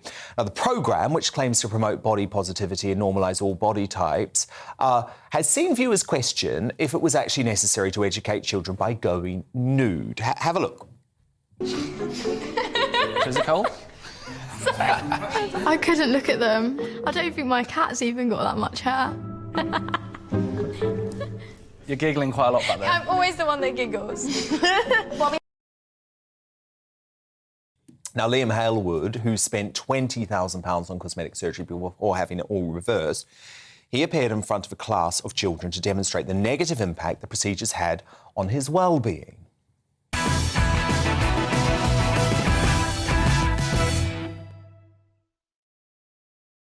Hopefully we'll get Liam on the show very shortly. Let me know when we have that. But is Channel 4 wrong to allow adults to strip in front of kids? Joining me now to discuss this is the show's participant, Liam Halewood, alongside the social commentator, Connor Tomlinson, and the TV personality and all-around firebrand, Kim Woodburn. So, Liam, look, this is a really weird concept of a show. What on earth made you decide to agree to strip naked in front of young kids? Well, first of all, the youth of today. So when we say young kids, kids are getting taught sex education and being shown these images in sex education. So I just want to put that out there first. But I went on the show because I wanted to show the youth of today that they can be comfortable in their own skin, and also that the naked body isn't perverse. It's just a naked body. And so you had to get completely naked in front of a group of young teenagers? So for me, I went on and I stripped down to my boxer shorts because obviously the lineup I was in was all about cosmetic, as you've just said, with the £20,000 that I spent on myself. But I wanted to just show, you know, like, people can be themselves and be confident. And I got sucked into the Instagram world of showing, you know, the abs and the filtered images and stuff. So I felt like it was my duty to go on and really... Well, I think we've got some footage of you on the show now, actually. OK, so there you go. You can see you're talking to the children there about what you're doing. I mean, did it not feel a little bit perverted? A lot of people have complained to Ofcom, the regulator, about this, Liam. Yeah, no, I've seen lots of, you know, lots of words being thrown around like perverse, but what we've got to do is take perverse out of it, because perverse shouldn't be in it whatsoever, because at the end of the day, that's a defamation of someone's character, and I feel like we should take that perverse word out of it. Connor Tomlinson, you don't agree with this show. How do you feel about it? No, frankly, I don't. And saying the youth of today, I mean, I'm only about 10 years removed from probably the youngest person that was in the room while this was going on. And I can say that I didn't have sex education this perverse, though I know this is in schools at the moment. This is why Miriam Cates MP is looking into this. My question is, why would you need adults taking their kit off in front of kids rather than an anatomically correct diagram? Because it's not just sex education. There's a person behind this. And my concern is, Liam, even if you have the most benevolent of intentions to talk about, OK, this is how surgery is malforming your perception of the body, the problem is other people, who may not well be you, of course, may use this as a Trojan horse to get close to children. And we see this because in Denmark, I believe it is, they have their own version of this show, and they recently had to pull an episode, which was the gender ideology episode, funnily enough, to teach children that there are people of different genders with different body types and that they don't have to match up to their sex. One of the participants, they didn't run a background check. Unfortunately, this has been reported by the Danish press. He was a convicted paedophile. They've had to pull the episode. So I'm saying that you have to be very careful of who you put in front of children in very sexual scenarios, because this is, of course, a sexual act. But, Liam, you're very clear that this was nothing sexual for you or any of the other participants, was it? It definitely wasn't. Like, we were all vetted. We all had our background checks with this show. The parents were there as well with the youth of today. They all signed the agreement. And you know what? The youth were absolutely brilliant. They wanted to learn. And looking at the episode that you can see on all 4 of mine already, seeing some of the youth of today go away from that programme and just learn so much from it. I'm just so happy that, you know, 90% of the public are taking this programme as it is, and that's an educational programme. Well, look, I've got to bring Kim Woodburn on this. Kim Woodburn, you used to be one of the biggest stars of Channel 4. Can you believe what's happened to your old broadcaster? There is no necessity for that programme at all. It's sensationalism to draw in the viewers. Anybody with a brain in their head would not take it seriously. And for a man to be with his raw penis dangled in front of a 14-year-old child who's in the street to be locked up, it's wrong. It's totally wrong. And stop treating these children, kids today, when they get to 10, they know what it's all about. They're not like when I was a kid. They're not naive, my love. They can run circles round you. Don't be so silly. And another thing I question is Dr. George. Oh, what a two-faced pig. He's a doctor. Oh, right. So this is the host. This is the Love Island guy. OK, what's your issue with him? He's hosting this show. He's a doctor on that show. He preened himself, built his figure up, put a false tan on, shaved all his body and went on Love Island for a check. And he's got the nerve to stand there. I saw the programme tonight with showing all the things you should accept. Why did he go on Love Island and preen himself? If you know, it's two-facedness. I don't think it should have happened. I don't think there's any need. Kids know what's going on today. Don't insult their intelligence. They know what's going on today. And as for the lady that I saw, if you have an over-hairy body, I don't care what she has, bless her. But I'm telling you this now, a woman with a beard looks bloody awful. Bloody awful, a bloody big beard. And who's going to go out with her, dear? If they just give you, I have a hairy face, not that hairy, but I grow hairs here, and I'm not sitting there tonight grading them. You take them off when you're a female. Male, female, and never the twain Kim, I just want Liam to be able to respond to you. Liam, how do you respond to that from Kim? Listen, Kim, you can have your opinion and that's absolutely fine, but we know as a show that it was an educational show. You can talk about Dr. Alex all you want, but he went on that show as a presenter. He went on that show as a presenter, Kim. It was Kim. sensational to get viewing figures. And it's not sensational at all. It's not. It's educational. People can see. The children can see. Connor Tomlinson, do you think this is an educational show? No, you learn as you go along as a kid. I also don't think it's okay just because some of the parents decide to turn around and chat away. You learned. Did you need to go on television and show your balls? Oh, stop! Come on, young man. Can I please hear from you? Please do, yeah. I don't see how it's just OK because a bunch of parents say, oh, even though they're underage, if I sign the waiver to have someone basically flash my child on live television, then it's all right. I think we used to call Child Protective Services for things like that. And also, OK, if it's educational, if we need nudity for that, obviously the logical consequence of sex education isn't just to have naked people to talk about the anatomy in front of people. So, Liam, simple question, would you be fine with practical demonstrations between adults sexually in front of children, or is that a line too far? Well, what you've got to remember, Connor, is that definitely people, it's so out there online, they can see all this Oh, so it's OK because it's already going on, right? Well, yeah, these can see all this fake stuff anyway. When they look at pornographic images, that's all fake anyway. That should be illegal. So you're saying because they can access porn online, you should have real sex performed in front of them so they know what it is? Well, it's like you said, it should be illegal, and being on social media Kim, should final be word to you, Kim Woodburn, come in here. What about us being personal and decent people? We learn as we go along. When I first had sex, I'd never had sex before. I didn't need to be on television showing my fanny. I mean, the man guided me.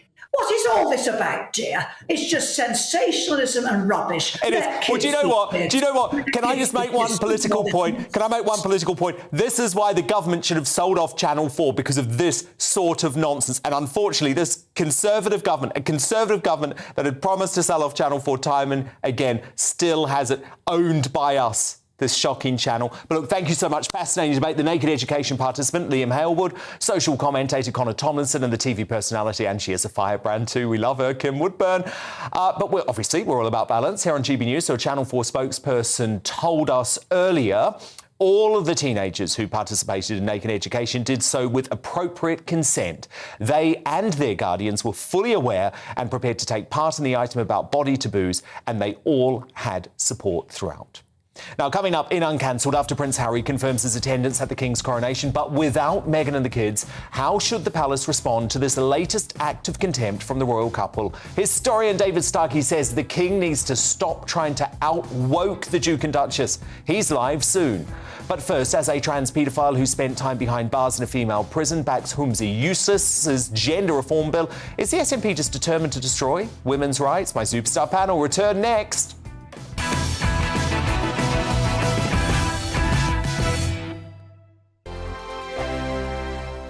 I joined GB News because I was sick and tired of not hearing my views being represented, not just mine, but so many people that I knew and spoke to. I just couldn't get my voice out there. I couldn't say anything. I couldn't do anything. Whatever the narrative was, I kind of had to follow it. GB News is there to provide a voice for those who have been ignored by the establishment media. We think different things, we've got a different style. GB News is here to be optimistic and positive about the future. It's real kind of dynamic and flowing, with the audience very much at the heart of it, like a big family. Here at GB News, we talk about the things that matter to you. Hearing the voices from right across our towns and cities, especially our towns. All sides of the argument represented with a heavy dose of opinion. We're on a mission here to make a difference. And the GB News family really is here for you, and whatever time of day you can watch or listen. Britain's watching. Britain's watching. We're proud to be GB News. The People's Channel. Britain's news channel. Westminster is going around in ever-decreasing circles, followed by the media. Britain is broken. How on earth did we get into this mess? But more importantly, how do we get out of it?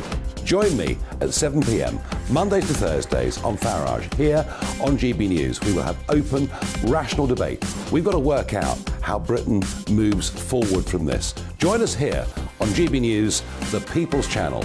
Britain is watching.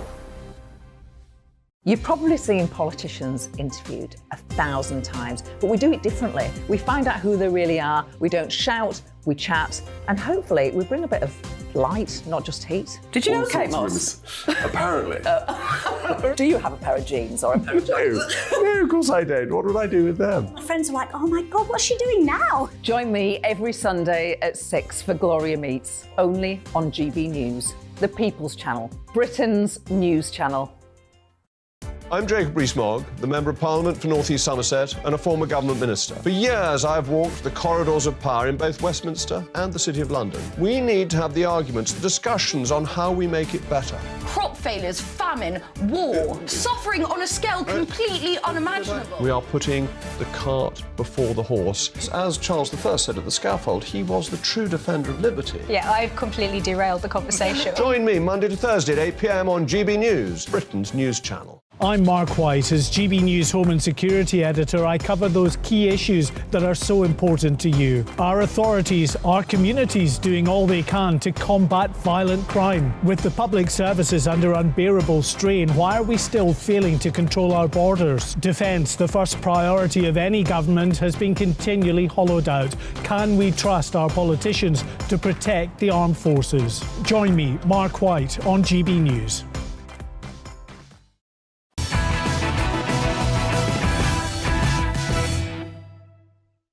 Let's return to tomorrow's news tonight. Now in our media buzz, more front pages have been delivered, one story dominating. You won't be surprised what it is. The Daily Telegraph leads with Prince Harry's coronation attendance confirmation, which palace insiders are hoping could spark hope for a royal truce. According to friends of the couple, Meghan's, in my opinion, pathetic reasoning for skipping the once-in-a-lifetime event is to remain in California to celebrate Archie's birthday. But the paper also revealed that the Sussexes were concerned of the controversy Meghan would draw if she did attend. The Daily Express leads with reports the forgiving king is relieved Prince Harry will be at his coronation, having feared their rift might never heal. Spare will be there is the Mirror headline as it reports that Prince Harry is planning a quick trip to the coronation while Meghan stays at home. And David Starkey will be responding to all of the developments on this very shortly. But first, my superstar panel return, the political commentator Dominic Samuels, the businessman and activist Adam Brooks, and the former head of broadcasting for the Labour Party, Matthew Laza.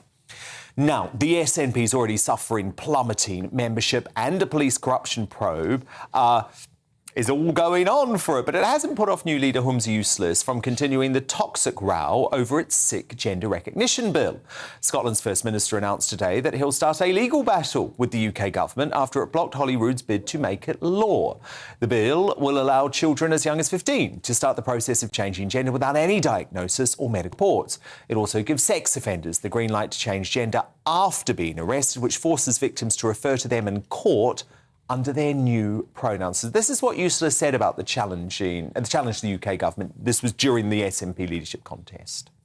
We lay down the first time the UK government has brought forward a Section 35 order, then they will do that for every single bill they disagree with. I think this is not just about the GRR bill. If people disagree with that, I respect that. This is about the principle of the fact that this is an all-out attack and an assault on Scotland's devolution. Meanwhile, it appears the SNP's obsession with gender ideology seems to be winning support from all the wrong people. Convicted trans paedophile Katie Dolotowski, a biological man allowed to serve time in a women's prison for attacking kids in a girl's toilet, has been unearthed as a vocal supporter of the gender recognition bill online. So, Dominique, are the SNP just determined to destroy women's rights as their last political act? They seem extremely determined. I think Humza Yousaf is a dangerous man because he emboldens people like the trans paedophile that you just mentioned by giving them easier access to people that are vulnerable. We're not talking about demonising trans people. We're talking about the vast majority of people, which will be biological men, that will have easy access to vulnerable children and vulnerable women through bills like this. Genuine trans people, we hold no hate towards them, but what we're concerned about is people with dark motives, like this trans paedophile who was praising Nicola Sturgeon and the gender recognition bill online, taking advantage of it. That's the point. And really, this just seems to be a cheap political ploy to distract from everything else that's going on. But once again, women are the scapegoat, and it's disgusting. Matthew Laza, can I just talk to you? Because obviously, you used to be one of the top advisors to the Labour Party. Politically, Dominique makes the correct point that he's doing this in a way as a distraction technique because the SNP are literally collapsing around him. But actually, is it really unwise? He had an opportunity here to move away from a deeply unpopular policy among Scots. Yet he's literally, as his first major act as First Minister, decided to go right ahead. Well, I think he's doing it with both fingers crossed behind his back because he'll be desperate for the courts to block it.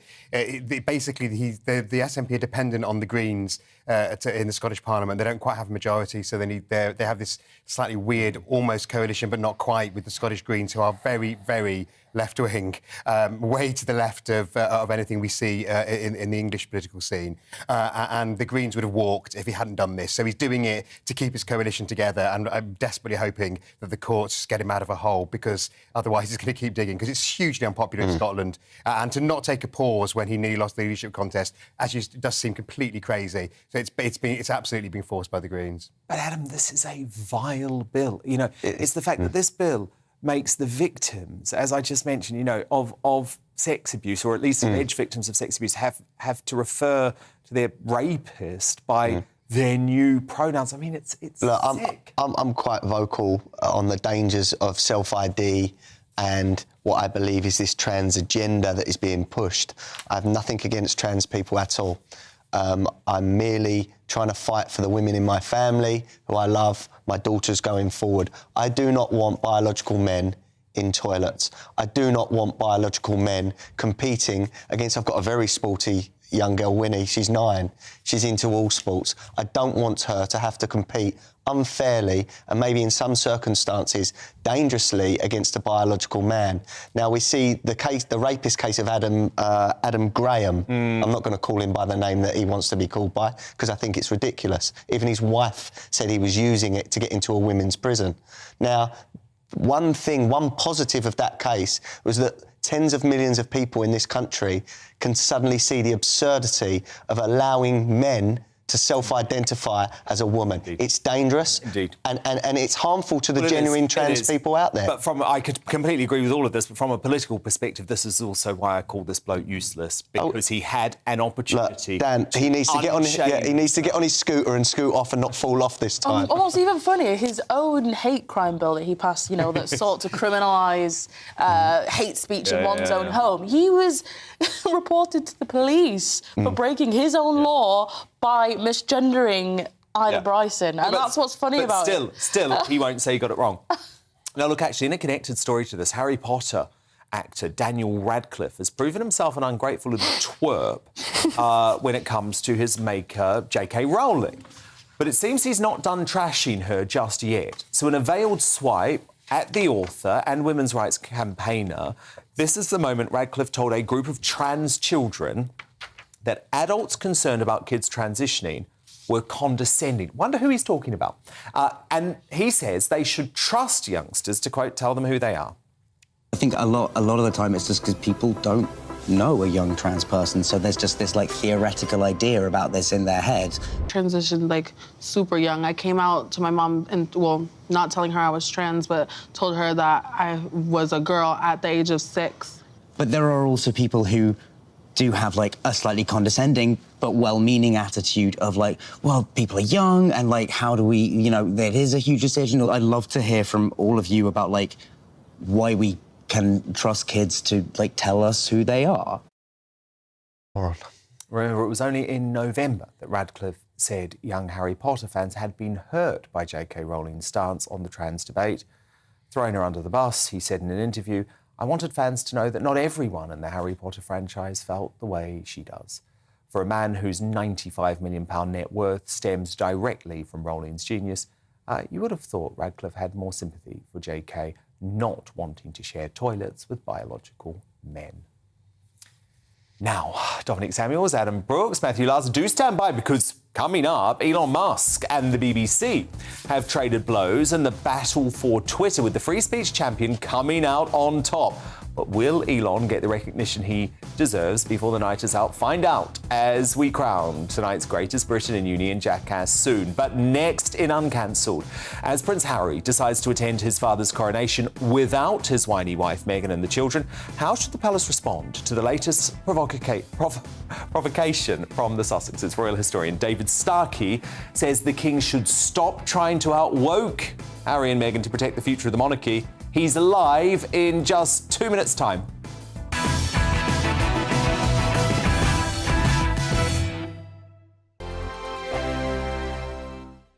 First and foremost, I am a GB News fan, and I was before I was working here. Just love the fact that we're asking the questions that a lot of establishment media won't ask. With a bit of a twist, we not only want to inform you, but we want to keep you entertained. It's worth the drive because you get in and the team's all ready and waiting, they're itching to go, and it's a proper little family. GB News is the People's Channel. It's the audience that makes the programme sing. We're giving our viewers and our listeners a voice. I see the thousands of your letters, tweets, emails, you name it, coming in. Britain is broken.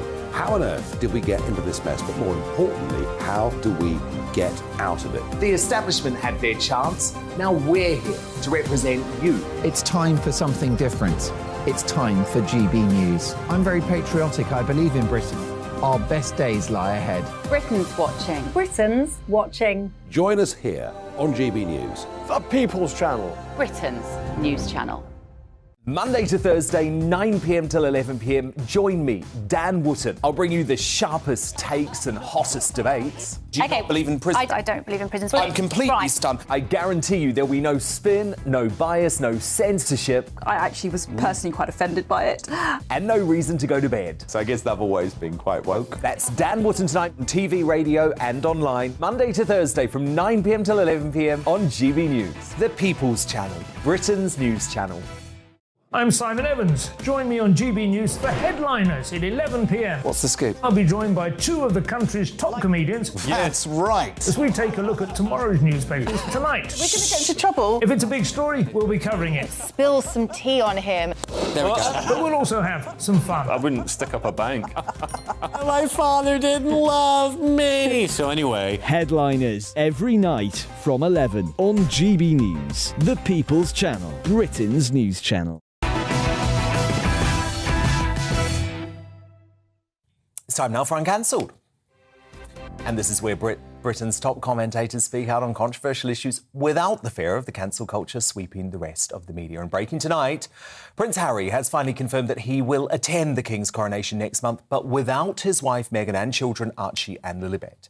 This latest coronation drama adds to a long list of problems related to the ceremony, including claims that the firm is going too far to appeal to Harry and Meghan's woke base.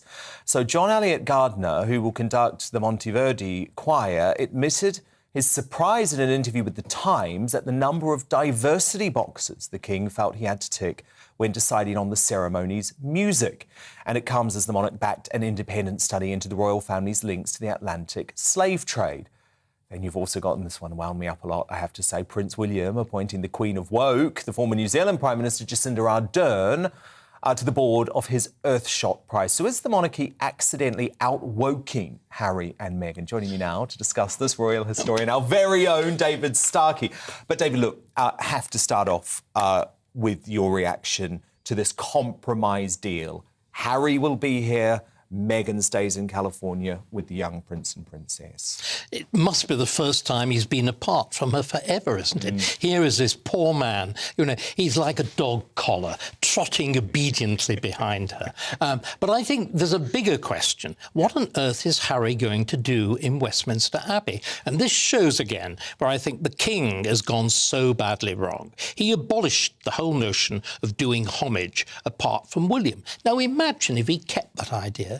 For Harry to turn up, he would have to kneel down in the old days in front of his father, raise his hands up there and swear fealty. Now, wouldn't we all have enjoyed that? I think I'd pay good money to see I think that's right. And this shows why the king is so foolish, and I'm going to use that word, to have abandoned tradition. But this is because he wants to appeal to the fans of Harry and Meghan. Would you just say that's futile? I think it's... You're never going to... I think you're using very kind, long words. I'd say it's stupid. Good, I like what that. the king is doing is saying, I am going to appeal to people who don't like the monarchy. Now, this is mad. You know, when The Guardian or The New Statesman write a favourable article on the monarchy, you know it's through gritted teeth. These are people who would tear the crown from his head in 5 seconds, and what he's doing really is spitting in the face of those who are non-woke, who are fundamentally royalist. And it seems it's a bit like these radio stations that decide they don't like their audiences, you know, so they sack all their favourite presenters. They play music that their fan base hates, and you know what? They're then very surprised when their numbers decline. Yeah, indeed, but for that same reason, though, I actually wanted King Charles personally to rip up Harry and Meghan's invitation. I mean, I don't think he should have invited them in the first place. I know a lot of people say that's ridiculous. He's the son. He's still in the line of succession. But I don't think he should have bent over backwards to have them. Certainly, right. You used exactly the right word. But you see, I think, although we're making a big deal of it, I think Harry is a sideshow. The fundamental... Because Meghan's not there? Or just no, just in general. I mean, he's way down the order of succession. It's simply that we insist in the media in talking about it. So why does he need to be there, then? Pardon? Why does he need to be there, given he seems to hate this institution? That's right. I mean, but again, you know, poor Harry is torn, Charles is torn. They are father and son. there is a residual fondness, there's a residual love, and so on. But each one of them now finds themselves in this it's like one of those one of those Spanish dances where you suddenly come together, then you come apart and you strut. It's that sort of thing. But if Meghan had been there, would she have been more than a sideshow? Would she have... Well, she'd have certainly... She'd have tried to steal the show, because, of course, this was always the point. And she was planning to. William was actually worried about that. Yes, but you see, I think, again... This is misconceived. If, again, you would maintain the traditional structure of a coronation, there is no doubt who is in charge. I mean, the entire service is magnificent series of processions, of movements, of anointing, of presentations, of objects and whatever. It focuses on one person and one other person, on the king and the queen. And you think Charles everybody else to modernise it too? I think that what Charles has done is to destroy the theatre and the purpose. So the two things have gone badly wrong, and they're both fundamental. He said, right, we're not going to have members of the House of Lords. If you think I'm so ancient, I remember the last coronation. And if you remember the last coronation, the House of Lords, they're a bit like the chorus in an opera. They're all there in scarlet and white. They're this magnificent backdrop to the theatre. Now what you're going to have is an abbey filled with Ngozi Fulani. And you're going to have a wallpaper of leopard skin print, rather like bar stools in Las Vegas. I mean, the total visual chaos, you'll destroy that. But there's something else. The king has not explained ever, and nobody's explained on his behalf, why the coronation matters. Instead, what we've happened is this ridiculous drip feed of little stories about this ivory rod, this jewel. In other words, it's an exercise of trivia. Yeah, because I think they're scared of the reaction. They're always scared of the reaction. In fact, you raised Ngozi Fulani. That's why they reacted so fast, and they made the wrong decision. They made the wrong decision. And don't you also think that's why they made the wrong decision by immediately giving in to The Guardian over the royal reparations? Well, it's deranged. There is no case... By the way, The Guardian has no case for reparations. The Guardian is founded... Can you imagine? The Guardian is founded after the abolition of slavery, and yet it persuades itself it's somehow guilty for slavery. This is a kind of delusion of the mind. But, of course, as applied to the monarchy, the problem is this. When people say, oh, we want to explore the links of the monarchy to slavery, that's not what they're really saying is... What they want to do is to destroy the historical legitimacy of the monarchy. The slave trade and Britain's Britain's real involvement in it is being used as a historical battering ram to destroy the historic... Monarchy is history or it's nothing. And I think the king does not realise this. This constant talk of modernisation, that is not what it's about. And also, the great thing is, in this country, right, the vast, vast majority of the population do not particularly want the royal family to modernise, are very happy with the traditional royal family, actually have been pretty happy. In fact, you know, with King Charles. There's something, he began very well. There's something really remarkable. The scale of royal ceremony that we have now, do you know it was invented when democracy comes in? Before democracy, royal ceremony was... have you ever been at a ceremony at a university, at Oxford or Cambridge, where everything is sort of a bit casual because it's all between friends? It's once the royal family knew that it had to perform to a huge audience. This is what happens with at the beginning of the 20th century, when everything that we're going to see, or the bits of it that will survive, you construct a deliberate theatre for it. The front of Buckingham Palace is only put on in the summer of 1913. The Mall is only laid out as the monument to Queen Victoria. You deliberately construct it as a theatre to show off monarchy to the people. Which is already modern here on GB News, and I believe some special projects coming from... Well, we're actually making documentaries. First time GB News has made documentaries. And what I'm trying to do, I'm trying to say the coronation is just not a lot of mystical ritual. It's the fundamental compact between the king and his people. It's a contract, and it's the reason that we're governed well, governed properly, and that we are let's end on this word, you're an American, a royal republic, and the oldest and the best and the longest lived. Well, David Starkey, I look forward to our conversations leading up to the coronation. Thank you so much for being here tonight. But it's time now to reveal tonight's greatest Britain and Union jackass. Dominique Samuels, who's your GB nominee?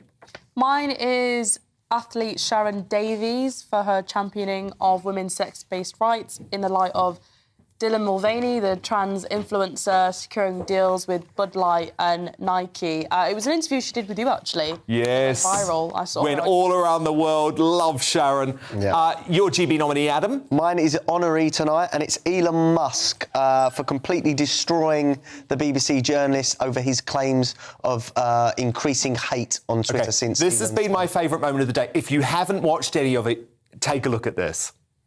Some point seen that you for you hateful content. I'm asking for one example. Right. And you can't give a single one. And I'm saying... Then I say, sir, that you don't know what you're talking about. Really?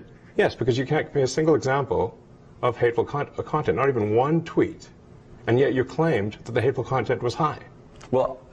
That's a false. No, what I claimed... You just lied. Oh, my goodness. It was Destroyed an epic takedown. Absolutely. And also, by the way, on the BBC's COVID disinformation, which I love too. Yeah. Matthew Larser, your nominee. You're not going to like this, but Keir Starmer for putting his tanks firmly on Tory territory, getting 20 million views, and proving how bad the Tory record is on crime. Well, no, I'm not going to like that. I'll go with Elon Musk, of course I am, for destroying the BBC. He's an honorary greatest Britain tonight. Union jackass time now. Dominique Samuels, your nominee. Mine is Humza Yousaf for continuing his attack on women's rights by putting forward the legal challenge of the government's decision to strike down the gender bill. It's a distraction, and I think it's going to backfire. Adam Brooks, your nominee. Mine is the little woke actor Daniel Radcliffe for believing that kids should be able and should be trusted to determine their gender. It's outrageous. Matthew Larser, your nominee. Liz Truss for the worst comeback since they tried to revive Crossroads. Did you watch the speech in full, Matthew? I've read it, that's enough. I can't face listening to her. It was a brilliant speech. And I just thought... Do you know what I just thought when she was delivering that speech today? If only Liz Truss was still Prime Minister. I'm not sure how many share that opinion. But look, Union Jackass, it's got to be Dominique Samuels' nomination. I thought you were going to say me then. No, not Dominique. Humza Useless for continuing with the ridiculous gender recognition reform bill. Look, this guy's a busted flush. So's the SNP as a party, and he's just proving it by the day. But thank you so much to my fabulous superstar panel tonight, Dominique Samuels, Adam Brooks and Matthew Larser. Thank you more than anything, though, for you, for your company. Remember, we're back again tomorrow night from 9 p.m, but don't go anywhere, because next up, it's headliners with their irreverent take on tomorrow's front pages. Good night.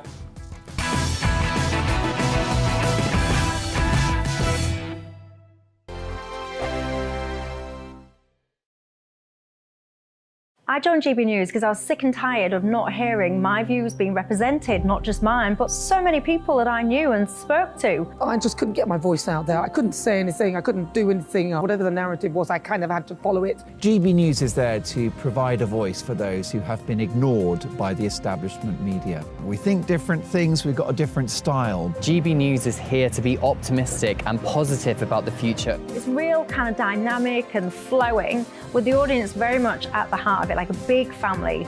Here at GB News, we talk about the things that matter to you. Hearing the voices from right across our towns and cities, especially our towns. All sides of the argument represented with a heavy dose of opinion. We're on a mission here to make a difference. And the GB News family really is here for you, and whatever time of day you can watch or listen. Britain's watching. Britain's watching. We're proud to be GB News. The People's Channel. Britain's news channel. Monday to Thursday, 9 p.m. till 11 p.m. Join me, Dan Wootton. I'll bring you the sharpest takes and hottest debates. Do you not believe in prison? I don't believe in prisons. I'm completely stunned. I guarantee you there'll be no spin, no bias, no censorship. I actually was personally quite offended by it. And no reason to go to bed. So I guess they've always been quite woke. That's Dan Wootton tonight on TV, radio and online. Monday to Thursday from 9 p.m. till 11 p.m. on GB News. The People's Channel, Britain's news channel. We are GB News, the People's Channel. And right across the United Kingdom. You can find us on Sky Channel 512, Virgin Media Channel 604, Freesat Channel 216, Freeview Channel 236, and YouView Channel 236. You can also take us with you on DAB Plus Radio, with the GB News app and at the website gbnews.uk. We're absolutely everywhere. Come join us on GB News, the People's Channel, Britain's news channel.